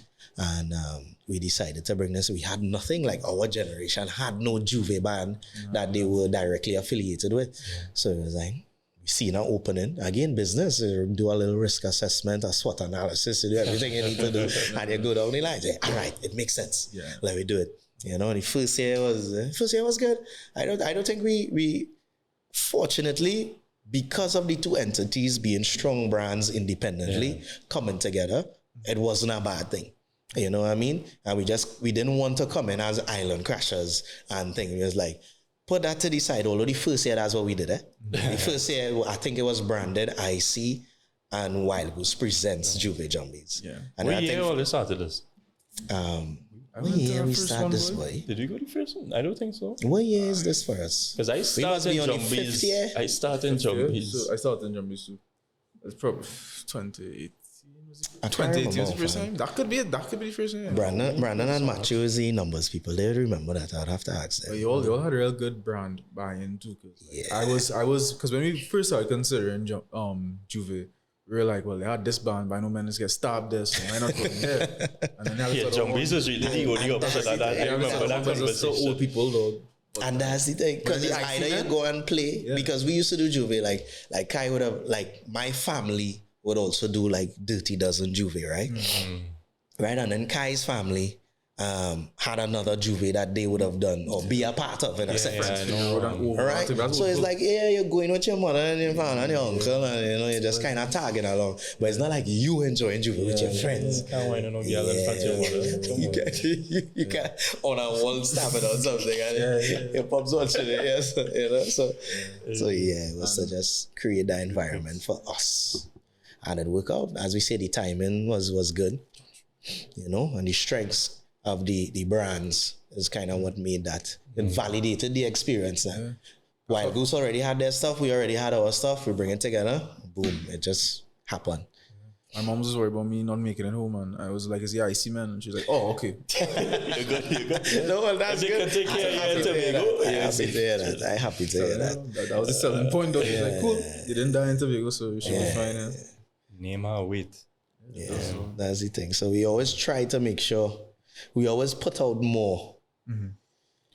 But also, coordinating something like Juve is completely different from our party. So how you all like did that? You all got practice and Carnival and you just went off the rip. So we have experience. I can't say we didn't have any experience because myself, Kwasi and Matthew, who is Yuma? Wild Goose, right? We were all in Yuma. And Kwasi mainly, and then Matthew and myself, we were all in and around the functionings of Yuma. All right? And Karma is another one on the Wild Goose side, well, the tailgate now side. He'd been around entertainment. I think he's probably the oldest one on the team, so he would have the most experience in general, right? We had the knowledge of how things kind of supposed to happen just by being around Yuma itself and understanding role and functions in terms of the moving parts of a Juve. Because it's kind of the same thing, just less things happening. There's, masters, costumes, and right? So Juve is the same thing. You have to have registration, right? You have to have distribution. You have to coordinate the trucks, the drinks, the thing. So from having that experience, from being involved and in and around Yuma, in a sense, we kind of had an understanding. So I think that brought us in, I would say we came in on 45 to 50% knowledge of how to make it happen. That's enough. Yeah, all right, that's kind of enough. And then outside of that, we have experience with events in general altogether. All right? Yeah, all together. So I think coming together, because it's 7 of us in total, and then they would have their subgroup of supporters and we would have our subgroup, of board members, etc. So collectively is a large support group now. Yeah. So although it's still hell to put something like that together. Imagine, but I would say the times that I went, nothing really went wrong. So I think just last year we had stormers. Last year? I played last year, especially for the stage. But the thing is, like, you see, like, when people come through the gate on that side, everybody's just like, one time they just pushed all the gates over, and the security men, they couldn't hold back all them. It was like 10 security men, but they all just went up on the side of shops. We tried to solve that. I know it. That's a tough one, Yeah. A tough one, man. Yeah, but I mean, people who storm 1 year might enjoy it so much that they pay you next year. Who knows? So we just get more stormers. don't storm the Jumbeez. Please. But things because it was a little thing because we would have like certain people that would come to play that we kind of have to who's in Digicel and who's where and we had instances where there's nothing bad happened, but it just kind of the experience being hampered by people who are not supposed to be in the band. Right. You know what I mean? So it's like everybody's like, we was having a good time, but this was a lot, so we end up leaving. So we have people who was telling us things like that. I was like, we really had stormers. So hard to police, boy. We'll see. We so have a little idea. What are they doing this year? Spending cash out. real money on security. Spending real money on an extraction team. Extraction team. It gets serious. It gets drastic now. Things get drastic. But it's hard to manage because Juve morning is not like Carnival. It don't have control like Carnival Monday and Tuesday. You cannot control people. Like I'll never forget. Dog, we are trying to tell people Juve morning, hey guys, just clear the truck. The truck is coming forward. We just don't want the man to hit all this. And people getting vexed. Oh, they can't tell me what to do. It's like, yo, we just trying to safeguard you. You know what I mean? Like, all you need to do is step forward and step to the side of the truck for the vibe. But if you do that Carnival time, everybody, oh, okay, cool. Yeah, you just have more control. Like, you know, you're getting your section. It has no section. Juve thrives on chaos. You cannot control Juve. That is not what sells Juve. Juve is good because it is chaotic. It's organized chaos. It's organized chaos. So anytime you try to organize Juve, it would kind of go off face the resistance for sure. How you're gonna even like spot people who not supposed to be there because everybody covered in paint and thing.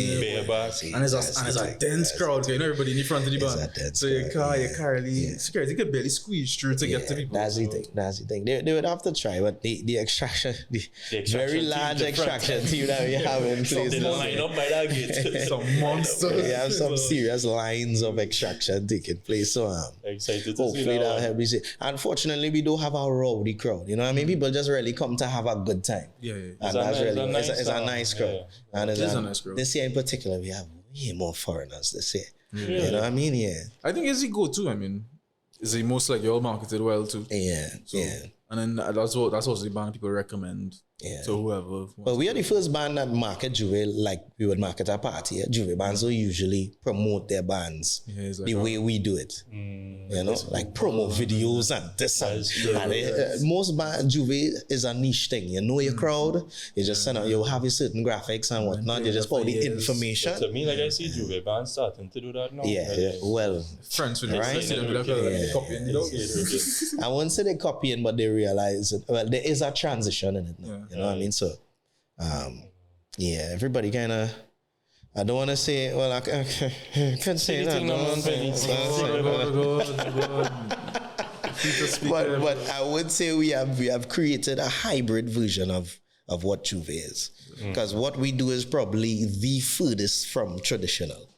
You know what I mean? Although we do plan on implementing traditional acts, but it's not usually so organized. We have a pre-party. Like usually bands would have their little pre-party in the street and then they go off and it's like, and now we have a separate zone for food. It's like we rent a venue as a food zone.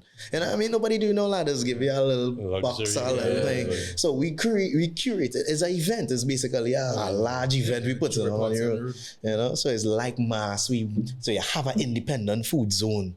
You know what I mean? So, and I think that's why people because every year we really try to upgrade the experience as much as we could. We'll do a real good job. But the only thing next fall, is a Carnival band.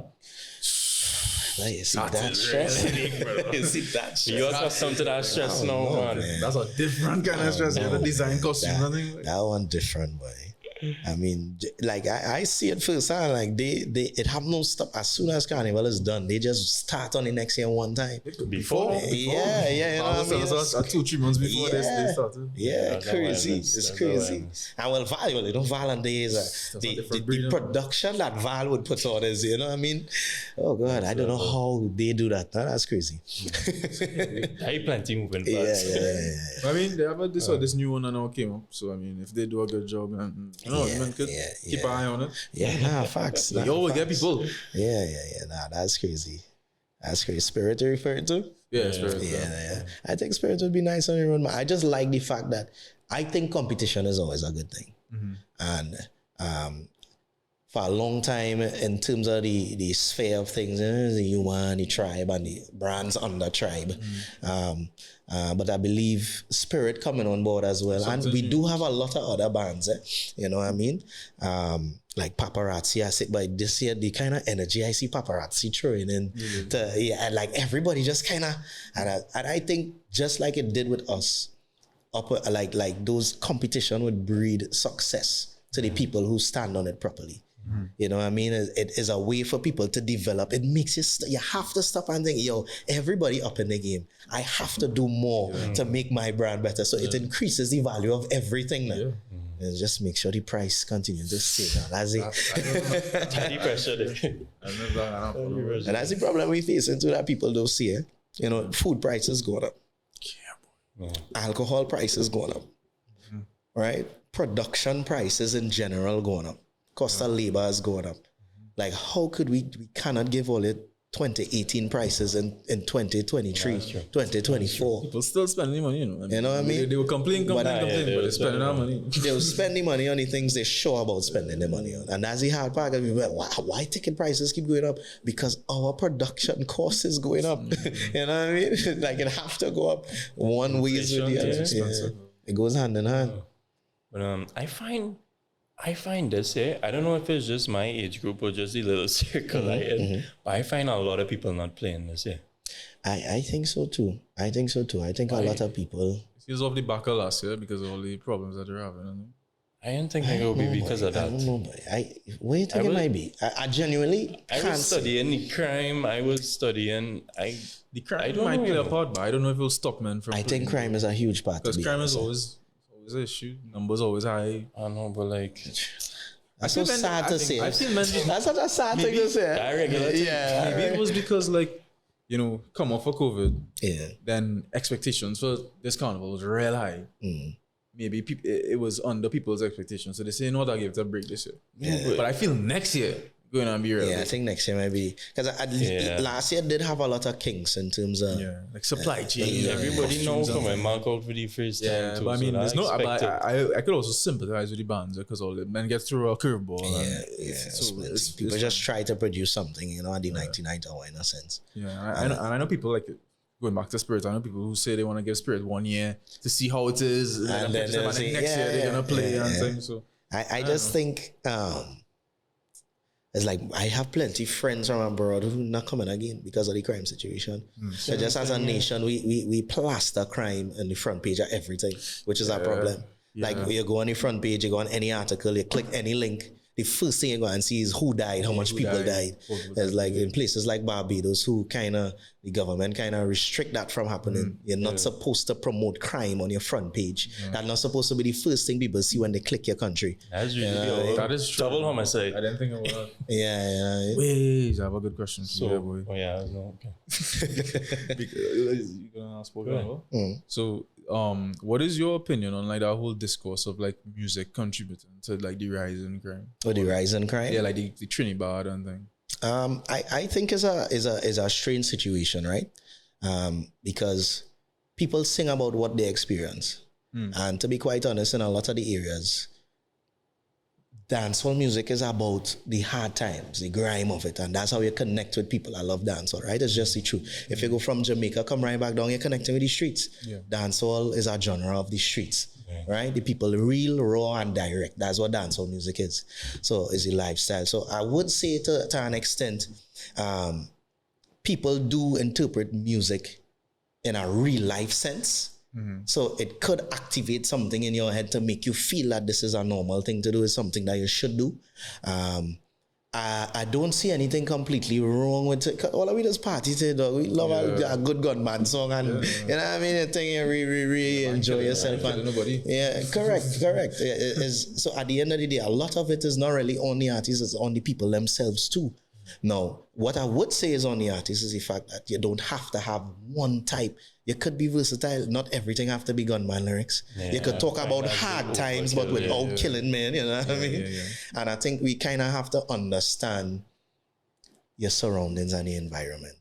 If we're in a hostile environment at this point in time, you could kind of change your message in certain songs. You know what I mean? Just try to curve it a little bit. You know what I mean? Sing something a little, because you'd have positive dancehall songs. TJ would do it. Alkaline did it. You'd have a lot of people talk about success, making money. You'd have motivational dancehall songs. So, you know, I think it's a hand-in-hand thing, but at the end of the day, people have to think about the lyrics too. Entertainment is entertainment. An entertainer could entertain you whichever way they see. If they know somebody likes something, they'll sing about it. Because we all know when a gunman tune is a big tune, that fella getting booked in every party. So they're going to sing about it, but it's just up to the person listening and consuming the music to understand it is just entertainment. It is just music. The things with youths, they don't have that kind of, they're not able to decipher that. And if you listening to that constantly, them lyrics just going into your subconscious mind. It does something to you. Like you feel evil is not the right word, but evil is the right word. You know? But I mean, not to action, to take action to your feeling, but like if you already going to do something along those lines, it could push you. Over the edge, like facilitate the action, but not necessarily cause it. If you're listening to happy music all the time, you're gonna be happy. If I'm listening to I'll kill you and stuff, I could be moving grimy. You're moving grimy. I know people who listen to that type of music all the time, and no, it's just sad that our dancehall is just directly. It seems to be associated, like everybody does attach it to. Now, it does have I can't deny that it does have a part to play because with the attachment of the different areas and whatnot, right? But we really have good artists, though. Like these guys have been putting on quality music. So it's be so hard that, somebody might feel, well, I can't go there and listen to this one, or he can't perform here because I'm afraid this happening. It's just kind of stifle the whole movement of what it is. I mean, we would all love to see that movement reach as far as it could go, but there's just so many things surrounding it that's just kind of, and even within it is just, oh God, it's just so much, boy. I would love to see it go a lot further too, and I believe it could still, but it's just how it shape up, man. Yeah. I mean, it's not even really unique to Trinidad. I mean, like, look at like O-Block and thing in Chicago, like Little Dirk and King Kong. I think that man rapping about killing men in the street, exactly, and then getting in gunfights right after, and then rapping about the prison and the kill and same thing going on, just more popular. So I mean, it's crazy, man. Oh, I was gonna ask, since we were talking about Carnival and thing, if you were the Minister of Tourism, what do you think you would do? I don't find the government markets our Carnival well at all. So I don't know what kind of approach you would take or what you think they should implement.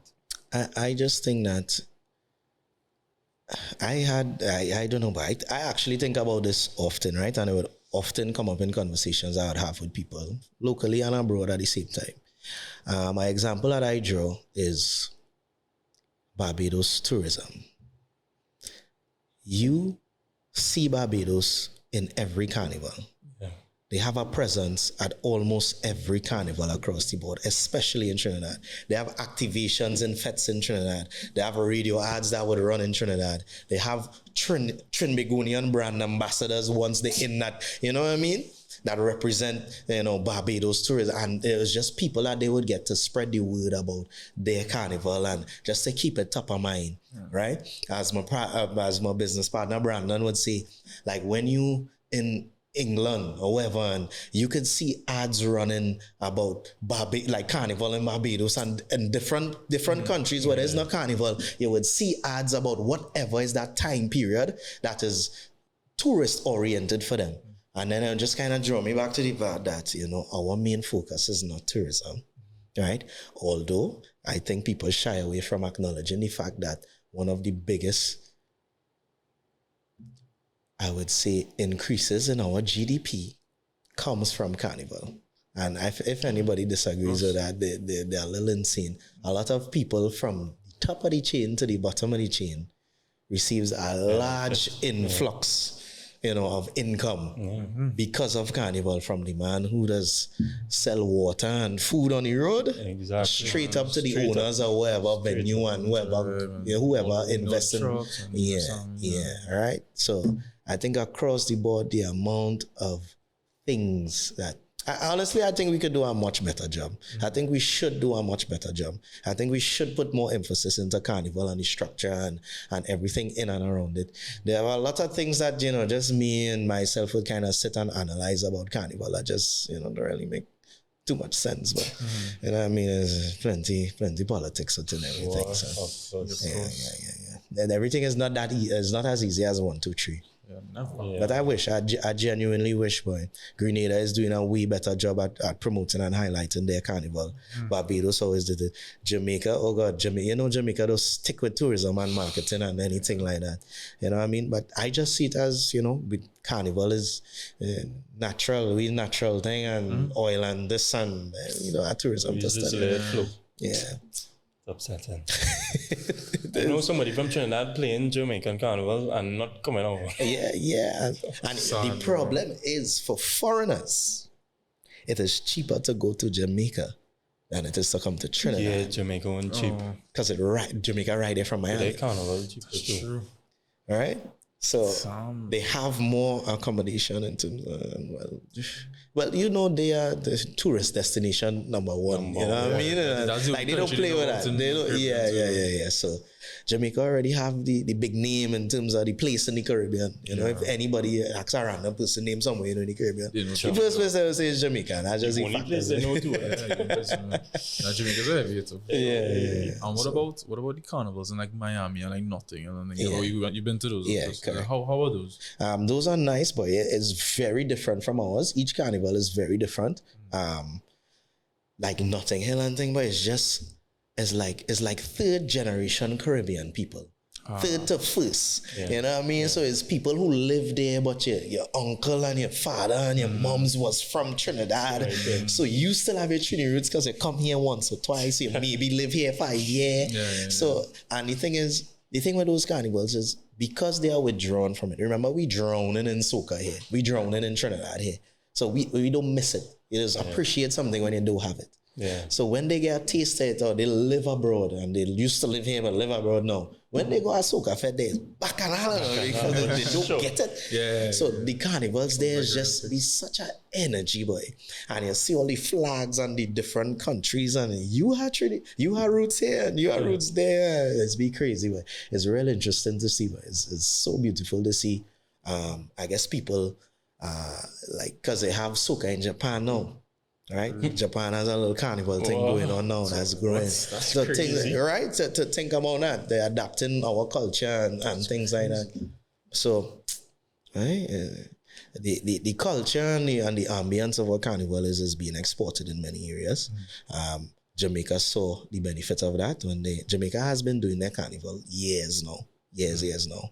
And it's only at a point where like Yuma and Tribe collaborated with some of the guys and like they really curated a different experience.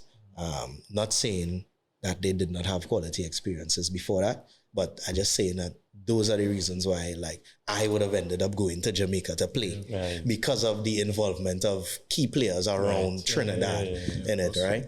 So I think after that, when they saw that influx, like Jamaica running full speed with Jamaica Carnival, you know what I mean? And Jamaica Carnival is growing every year. Like their bands already hitting numbers that our big bands hitting and thing here. You know what I mean? They don't have as many bands, you know what I mean? Yeah, but the carnival itself, people exporting it everywhere. It's cream. Tourism, it makes sense. Yeah. Which one was your favorite besides Trinidad? Last year? No, in general, all the carnivals you've been to, which country? Grenada. Grenada? Grenada, bro. I don't even have to think twice about that. Grenada and St. Lucia are real high in my list.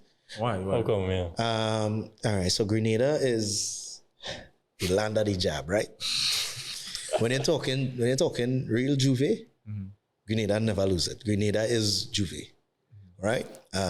Jab. It's not our pretty Juve. It's not our you want paint and you want powder and oil, right? They rub oil all over here, and people still rolling with they hold so true to that traditional sense because that's what it was. It was a way of, mocking and taunting your slave masters. So in the night, you would rub pitch oil on your body to go out and so you would look like Jumbeez and zombies in the night and you put a cow skull on your head and anything you could do to make yourself look grimier, that's what you're supposed to do to terrorize your slave masters and run them away. Like that's what it was. That's what that came about in the first place, right? They up to this day, they hold true to that 100%. So that's what I went for that experience. Like they are so passionate about their culture and everything about them. It was so crazy to be immersed in that and actually see that. Yo, you have men walking with thing in their mouth that dead, and men have actual snakes around them and cow head and pig head in a trolley. Yo, the craziest things they could think of, dog, is so surreal. Like, dog, why are they doing this? It's like real, man. But because it was so real and so raw, but it was just gain appreciation. Yeah. And then their music and everything. Like, Grenada is not like, they have nice events. There are fancy events, but the nature of the people is not stush. It had no stushness. Like, they coming out to party. So you know what I mean? Yo, like, Grenada is just, I could go on and on, but Grenada is just a big vibe. Like, honestly, like, when I work carnivals, I don't get time to enjoy it because I work like I do. I completely enjoyed Grenada while working. Completely. Like, I running in things I don't normally. I running in the road, like I running up on, like, yo, it was one of, like, lad, that was literally one of my greatest experiences last year, Grenada Carnival. What kind of work you're doing there, like MC? Yeah, MC, yeah. How the different countries are doing now? Well, it's interesting because you have to understand. You have to understand. So, like, for example, right, like in Antigua, when we line, we say, oh, they're pumping, you can't say pumping in Antigua because pumping mean a man and a man. Oh shit! Right? So it's like different things. You just have to understand what to say, what not to say. You know what I mean? You just have to understand the little inner workings, and then it's to figure out after time what songs they would take. And then places like Grenada, they didn't really want to hear too much Trini songs in it. They would take the one or two big songs that was popular, they would accept it. But you have to know their music. And don't come in Grenada and feel you playing a Trini set for them and you'll never go back Grenada again. Don't go in St. Vincent and the Grenadines. Worse yet, they just want their music. When you have a big tune like Come Home and Heartfelt and thing, it would play. But go back to their music after that. You know what I mean? Yeah. And that's why you have to look. They want what is theirs. And rightfully so. And I love that about it. And then in places like Toronto is different now, Carnival, right? Because Carnival is one of the few carnivals where you could play R&B and hip hop and it's a normal thing. Yeah, because they big on R&B in Canada. And the Caribbean diaspora and a whole day as well is a norm. So you would go a fete. It has some fetes that would say strictly soca, right? But you could still play a little dance, or you could play a little Afrobeat, you know, and particularly in Toronto, you could play R&B in a fete. That's crazy. Right? You can't fathom that, right? And in Jamaica now, you're in Jamaica. You could bust dance all on the road like normal. You know, you just going on the road and them go on like you playing hard dance or cartel running on the road like normal because they're in Jamaica. That's crazy. But didn't you all do that in Jumbeez? Like y'all had like dance all after? Yeah. So then the after party, the last hour, we tell them they can play dance song. That's big. That's just a little vibe, you know. They could try another one, maybe a little one too there. I don't mind that at all. Take a little small thing, man. But we still have more steam than, you know? Yeah. Gunman music on the road. He don't gunman music on the road for Jumbeez. Well, I know you were telling us a little bit about before, but tell everybody what your schedule going like this carnival. I don't want to lie to all you, but right? I want to be completely honest. Well, fortunately, this year was different from last year. I think because it was such a short season, a lot of events naturally kind of clashed. And I guess because of the timing too, some events just kind of not happening and thing again. So I had a few events in the earlier half that didn't happen. So today's what today is? 23rd? 23rd. All right. So accounting from this weekend coming here, right? 1, 2, 3, 4, 5, 6, 7, 8, 9. This weekend alone? Or 10, 11. Now, from this weekend to Carnival, right? You reach 6 and I said, shit, you're in trouble. 12, 13. What days is that? 17. Carnival. 10th? Carnival is what day? 11, 10, 12? 11th or the 10th? 29. 10th is Or the 10th Sunday. is, 38, 31, 32. Nah, see what. So I have 34 events from now until before Juve morning. Divide that by the days now. Let me see how much. 3 a day. No. Yeah, like so a day? this weekend is like So it's like 2 Friday, 2 Saturday, and 1 Sunday. And then next week is like from Thursday, I have 2 events on the Thursday, 2 on the Friday, 2 on the Saturday. And then that Monday is Carnival Monday right after that. So Carnival is what, 2 weeks away? 3 weeks away? Boy. Yeah, boy. I don't really study that. So like the Monday, the Sunday, sorry. 1, 2, 3, 4, 5. 5 on the Sunday. 1 on the Monday. Sunday. All right. 4 on the Tuesday. 1 on Wednesday. 4 on Thursday. 5 on Friday. 5 on 1, 2, 3, 4, sorry, on Saturday. 2 on Sunday. And then Juve, Monday, Tuesday. And I still have 2 Ash Wednesday if I alive. Dog, that is madness, dog. What do you... Yeah. You sort of eat different on thing and it's drink like. Oh yeah. No. So from December, right? don't drink from December. Drink some like I green juice or something. Start exercising fully. Right? I just start back like right, I'm running or sweating or just make sure I get my body in gear to take that kind of licks because there's real licks on your body. Yeah. And then I changed my diet. Well, it's hard to change your diet for Christmas. You know, Christmas you just need to eat everything. So man, hops you to was I still eat the KFC. Yeah, so it cut out because I have acid reflux because of my job, right? The long hours I eat like trash. You know, the times I eat 2 and then I eat it and then I sleep in 1 time. So it's like I cut out certain things. So it's like a little less on the dairy and then no soft drinks, no spicy food. So I had to try not to eat curry and blah blah blah and all them kind of. I have a whole list of things that I should not eat and things that I should eat. I mean, I don't fully do it. Try to balance it, but yeah, strictly water. Don't drink no alcohol. Sometimes I might teeth a little juice because who don't like juice. But yeah, and then teas, real important. I had to go on a strict vitamin intake. So I have vitamins I would take every day. Then I would have a special tea, throat coat is the name of it. Tea and tablets for my throat as well. If your voice gone there. Room temperature water only. Yeah, I can remember my voice is how I make money. I can't lose my voice, so I can't play with it. Yeah. You ever lose it, are you? Yeah. The honestly, this whole regimen that I am on now is sad because what was it? We had Carnival before. We had Carnival in 2022. That was. Or no? No.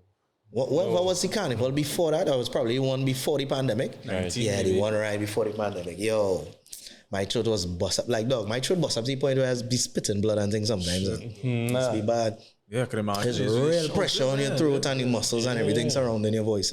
It's pressure. It's mash up your throat. After one party, I just lose my voice. Yeah. That's the thing. Imagine 5 and he's screaming loud. I was screaming. And I can remember I'm not sleeping properly to recover and all these kind of things. So, yeah, I have personally have to go. Some people are a little luckier. They could do all them things and not have to change the diet or anything. But I just have to do it, And that's the only reason I survived because last year was the first time I had so many events. I had like over 60 events to do and only made it to 58. But if I did not go on that whole, regime of things, I wouldn't survive. And every Ash Wednesday, I crash, except last year. Last year was the only one I wake up Ash Wednesday and I was just tired. But like years before that, I'd wake up cold sweating, like my body completely destroyed because it was too much. So that is something to go through now. Yeah. How you manage you have a girl on there? Yeah. How you manage your relationship? It's a lot. It's not easy. She had to be a type of woman to take care of a fella like that. It takes a lot of understanding from your significant other. A lot of understanding. And you get a lot of attention too. Yeah. Yeah. They need patience, they need understanding and security. Yeah. They need to be a bit secure in themselves as well. Because as you say, it's a lot of intention. So you would be a whole on there. Yeah, but it's our job to make sure they are secure as well, right? You know what I mean? So, things I do. So, That's easy. It don't be easy. Yeah, but I tried to do Juve into Carnival last year, boy, and I woke up that Monday feeling like shit. Yeah, that's Like one day. One day. That was one day. yeah, that's like think about it, right? As I say, the Thursday, Yeah, I'll hop on a diet. Thursday I have Man, 4, do something. Friday 5, Saturday 5, Sunday you still have. Now, remind you that's breakfast party or sunrise party or whatever you want to call it, into a regular day cruise or a boat cruise, into a normal brunch party or something. So it's not, you don't have a period to stop, because every day, that's how parties are, right? You'll have a 3 to 9 a.m.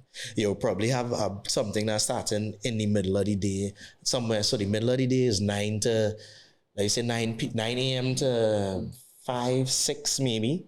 You have early evening events that would start like 3 p.m. and end, because it's in the week too, right? And some will end like 12 or 1. And then you'll have normal nighttime fete, even in the week, that'll go from 10 p.m. to 3, 4 a.m. And then you have a next party starting one time at 3 a.m. the next morning, that same morning. So from Thursday to Sunday is the same. You literally get naps from driving one. Yeah, I was now about to ask you, how you sleeping through that? I do the wrong thing, and I just because it's me, I drive everywhere. I don't I was about to have a driver. No, I don't have a boy. driver. I drive everywhere. That's not good. my Last year, I drove everywhere. I drove everywhere. driver, boy. Yeah, I need You a just fall driver. asleep at the wheel. Nah, I don't. So which is why I could do it, right? I do. If no matter how tired I am, I'm not going to fall asleep behind me. Yeah, That's just fortunately, I just have that ability.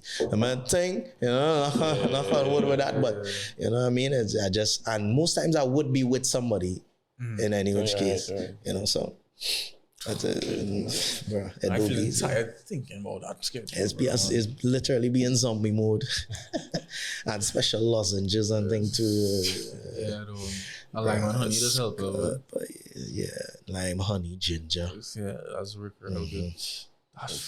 Yeah, but like the man voices beating raw ginger.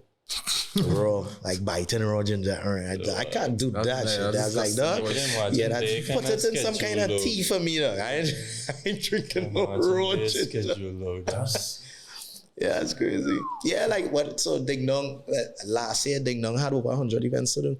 You know, I want to. But it was different because remember for artists, it's like you have 20, 25, 30 minutes on a stage. Like Right. for us, it's hours, you know, so you could do more as an artist. Oh, okay. Yeah, 15, 20 minutes on a stage and you go kind of 100 is thing. No, but it's crazy. That's he had over 100. Could imagine. I don't know how to pronounce his name. Is Michael TJ? Michael Tesha. Yeah. Michael TJ. Oh, yeah. I He could having that imagine the year Ding Dong had last year. He's having that this year. Yeah. That's good for him, though.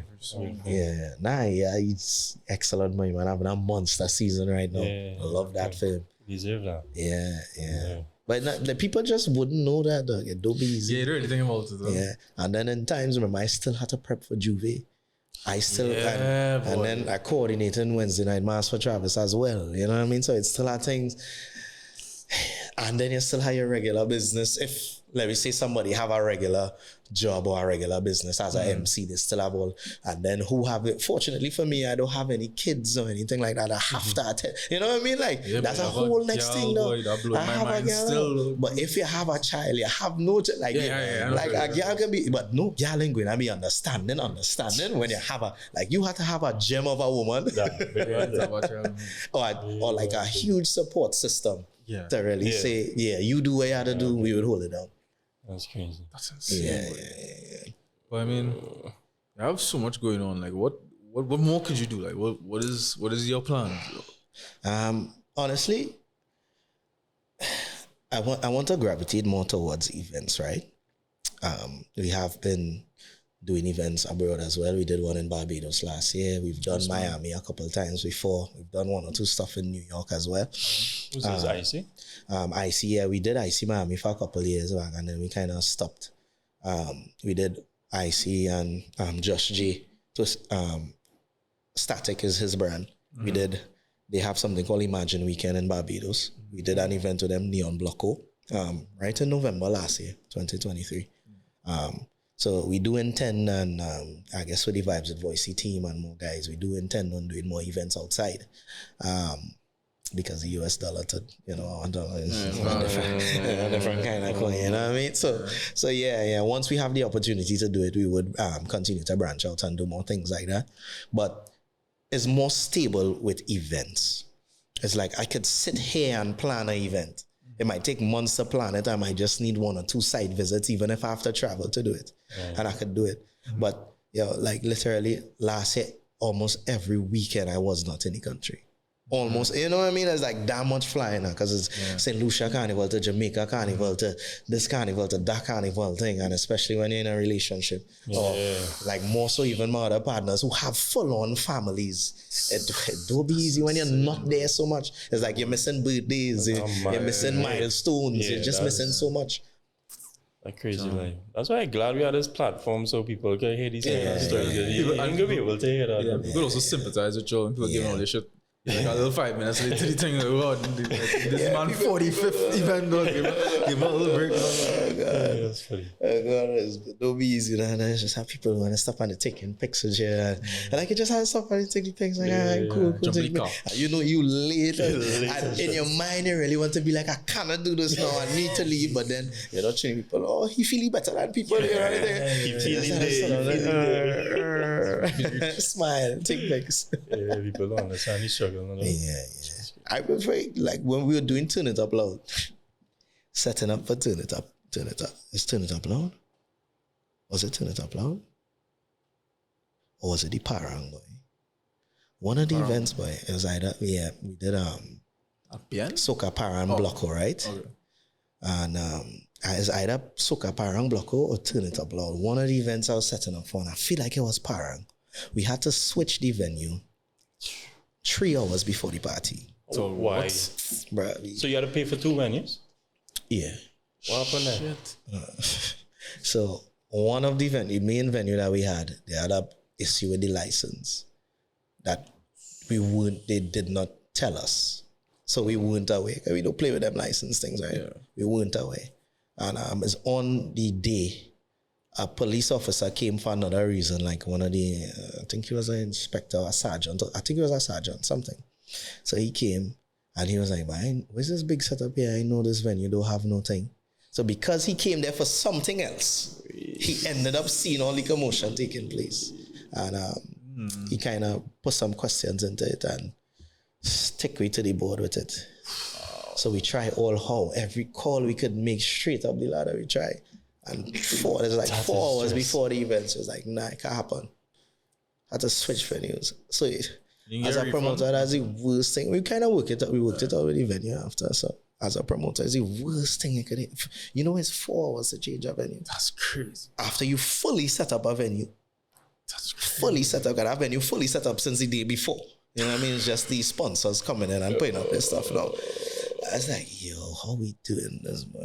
How that working through? So everybody, because people come in to set up stage and thing, that's separate people. You gotta call them back. You gotta pay them again. And it's Christmas time where everybody, all the providers, you doing some end of year function for some corporate entity. So everybody's split and all over the place. And so it's like, yo, we just need this happen. So there's a lot of extra money had to be spent. And that's one of the examples I was referring to it. You can't expect that to happen in an event. And with something like that, you don't really got profit just because but that venue changed from here to there. I ain't going there, just give me back my money. So you have to refund real people regardless, you know what I mean? But yeah. That's rough. You had a real thing on your feet. Yeah. But what I was going to say is that like that I was upset, obviously. I was pissed off, right? And I having to deal with everything and his phone calls from my side. I was annoyed.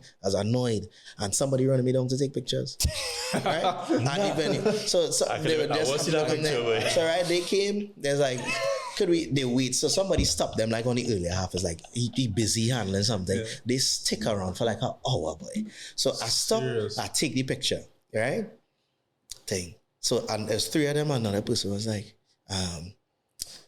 well, just hold on and do a video for us now. We get voice to do a video. Yo, I just wanted to blow up. I just had to pull myself back. I said, sorry, I cannot do this video right now.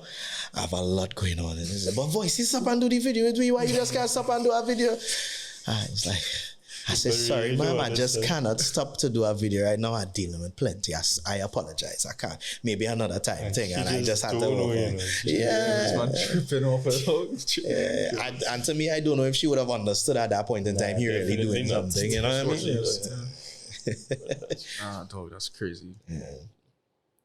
It will be easy, right? It will be easy at all. What was it? I feel we get through a good bit. See? What time you started? Why? 2 hours ago. What time is that? Yeah, it's 11 o'clock. That's crazy. Is it 11? So I told you that. It's That's flying. It's crazy. flying. Yeah. Nah, that That's was good though. crazy. That was a nice episode. Yeah. You can do a vouch, man. It'd be so crazy talking about these things. Really. Reliving all them little moments and things. That's why I'm so happy that all our guests say that, you know. Yeah. 'Cause we don't really stop to think about it because we just doing that. You go through your whole life right now, you know. Yeah, I swear, boy, that's crazy. Whole life on video, bro. Well, most of it. Yeah, man. You show your children this when you have them. Yeah, exactly that. I remember my mother thought I was doing drugs because I was doing club night. Because after working in Roscoe's and thing, right, I started doing like nights at Roscoe's or area, and eventually we were doing 51 for some time and kind of things. But it's like she didn't understand events now, man. It's like I couldn't, like at the time I didn't understand, but when I grew older and I look back on it, I had an understanding of it. My mother is a simple lady, as I say, grew up in Mayaro, right? Teacher in a primary school thing, staunch Catholic woman, parties and them kind of things wasn't her. You know, that's not her life at all. She had no idea what that is. You know what I mean? So she would have always tried to, like, when she asked my brother told me that we real laugh because club nights, it would make money. That's when I know start to make a little, hey, I had a good club night. I come with a 4,000-5,000, thing. Whatever, right? Yeah, a good club night, you could make a little piece of dust thing. And then come on, you know, every week, if you want to have a good club night every week, you can get 4,000 or 5,000. Some nights might be 2, some nights might be closer to 10. It's just how it's go. And my mother was trying to figure out how I gain money to do all the things I was doing. She asked my brother outright if I was doing drugs because she completely didn't understand. So at that point, like I had her support in terms of she never stopped being a mother. In terms of like if it had anything to do with like clothes and food but I had no support in terms of what I was doing with because I was the only person whose family wasn't involved in like events and stuff. So Kai's entire family would have come to Tobago. Brandon entire family, Nikolai entire family. So that's where we'd always have a lot of support because their family is huge and involved, which also became my family, of course, you know what I mean? But, you know, I didn't like my mother, my father was split at a point in time. You know, daddy was doing his own thing as before he passed, you know? So he would like call and check up and thing, but my support was more my brother. So my brother would be the one who was there. But it's still like, oh, how dare it? But they had the whole family there with them and thing. So I used to be real disgruntled by it. And I didn't really have the support from my dad that I wish I had, you know, back then. So I was real disgruntled by a lot of things, you know what I mean? So I couldn't see it. And then after a while I say, you know, I really can't fault her for saying things or her trying to get me away from doing it because how could she help me grow in a field that she have no idea of? Exactly. And as young people, we could never understand because all we'll see is that she fighting me down. She don't want me to do what I want to do. She don't want me win. That's what she said. All she was saying is just go get a normal 8 to 4. Yeah, because in her head, that's what's, you know, stable. That's stable. The best for you. Yeah. Like, you know, I say, I don't want to 8 to 4.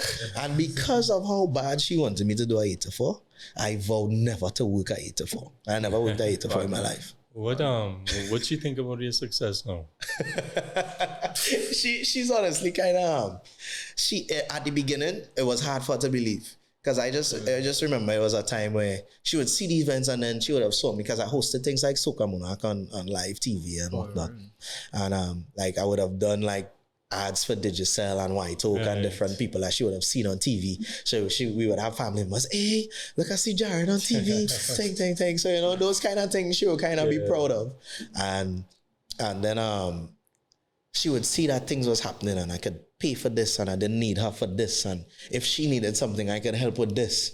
And then I get a car on my own merit and, you know, things was happening on my own. And she would be like, well, all right, things just really making sense. Like she started to see the sense in it. At certain points, she would ask, well, how does this happen? Or like, why this, you know, how are you getting to it? And I'll kind of explain, or my brother would explain. My brother was more mouthpiece. I never had time. I was doing what I had to do, you know?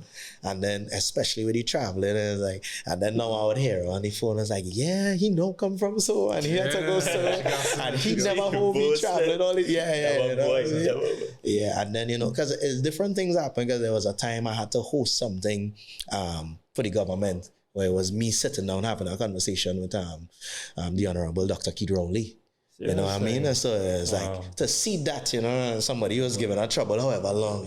She sit down having a conversation with, you know, the Dr. Rowley on TV, like how this, you know what I mean? So it's like, you know, and you know. Oh, you reached there though? How? Yeah. It was a youth initiative actually. Right. So it was like a youth forum that they were streaming at the point in time. So it was youths in different aspects, and our aspect that we were covering was entertainment. Right. So, you know, we just had to have a sit down and conversation with him about entertainment. And so people in different fields, agriculture, etc., were all having different conversations. And each group had hosts to kind of bridge it. So I happened to get that opportunity at that point in time to talk about that. Did you ever take your mom to any events for her to actually see what? Never. I don't think my mom... party. Crazy. I cannot envision my mother in a party watching young people grind up on me. In the back, just take her eyes. No. But I have sent her to, like, they would be like, ladies first and ladies night. I would have like mature carnival events that, you know, just have nice soca / calypso entertainment and things that she would like to go to. So things I would facilitate her reaching to and stuff like that. But she never came to she's coming to watch. She want to see what he's saying. I can't even imagine my mother watching one. She would be like, oh God, what's going on here? Lord, Father. Yeah, but that was crazy, but that was a crazy period. But I spent some years struggling. I think that's what most people don't see. Because people kind of people only know you when you get popular, right? That's the only time people know you, so that's the only time they really see you, when the light already on you. People don't really know that I really spent like a year something struggling before I start to see any kind of money. That would make sense. So people, it just seem like, you know, you just pop out of nowhere and get this. No, I've been struggling for years. And then I'm like, and years before that, I'll have lost a lot of money. You know what I mean? I have sacrificed a lot of things, a lot of time and resources. I spread them as thin as they could possibly go, just for the hopes that one day it would start to make sense.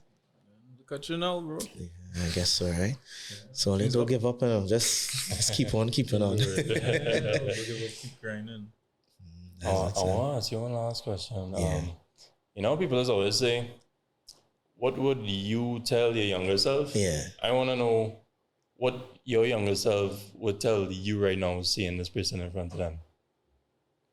We'll probably say, boy, that's crazy. That's crazy. Boy.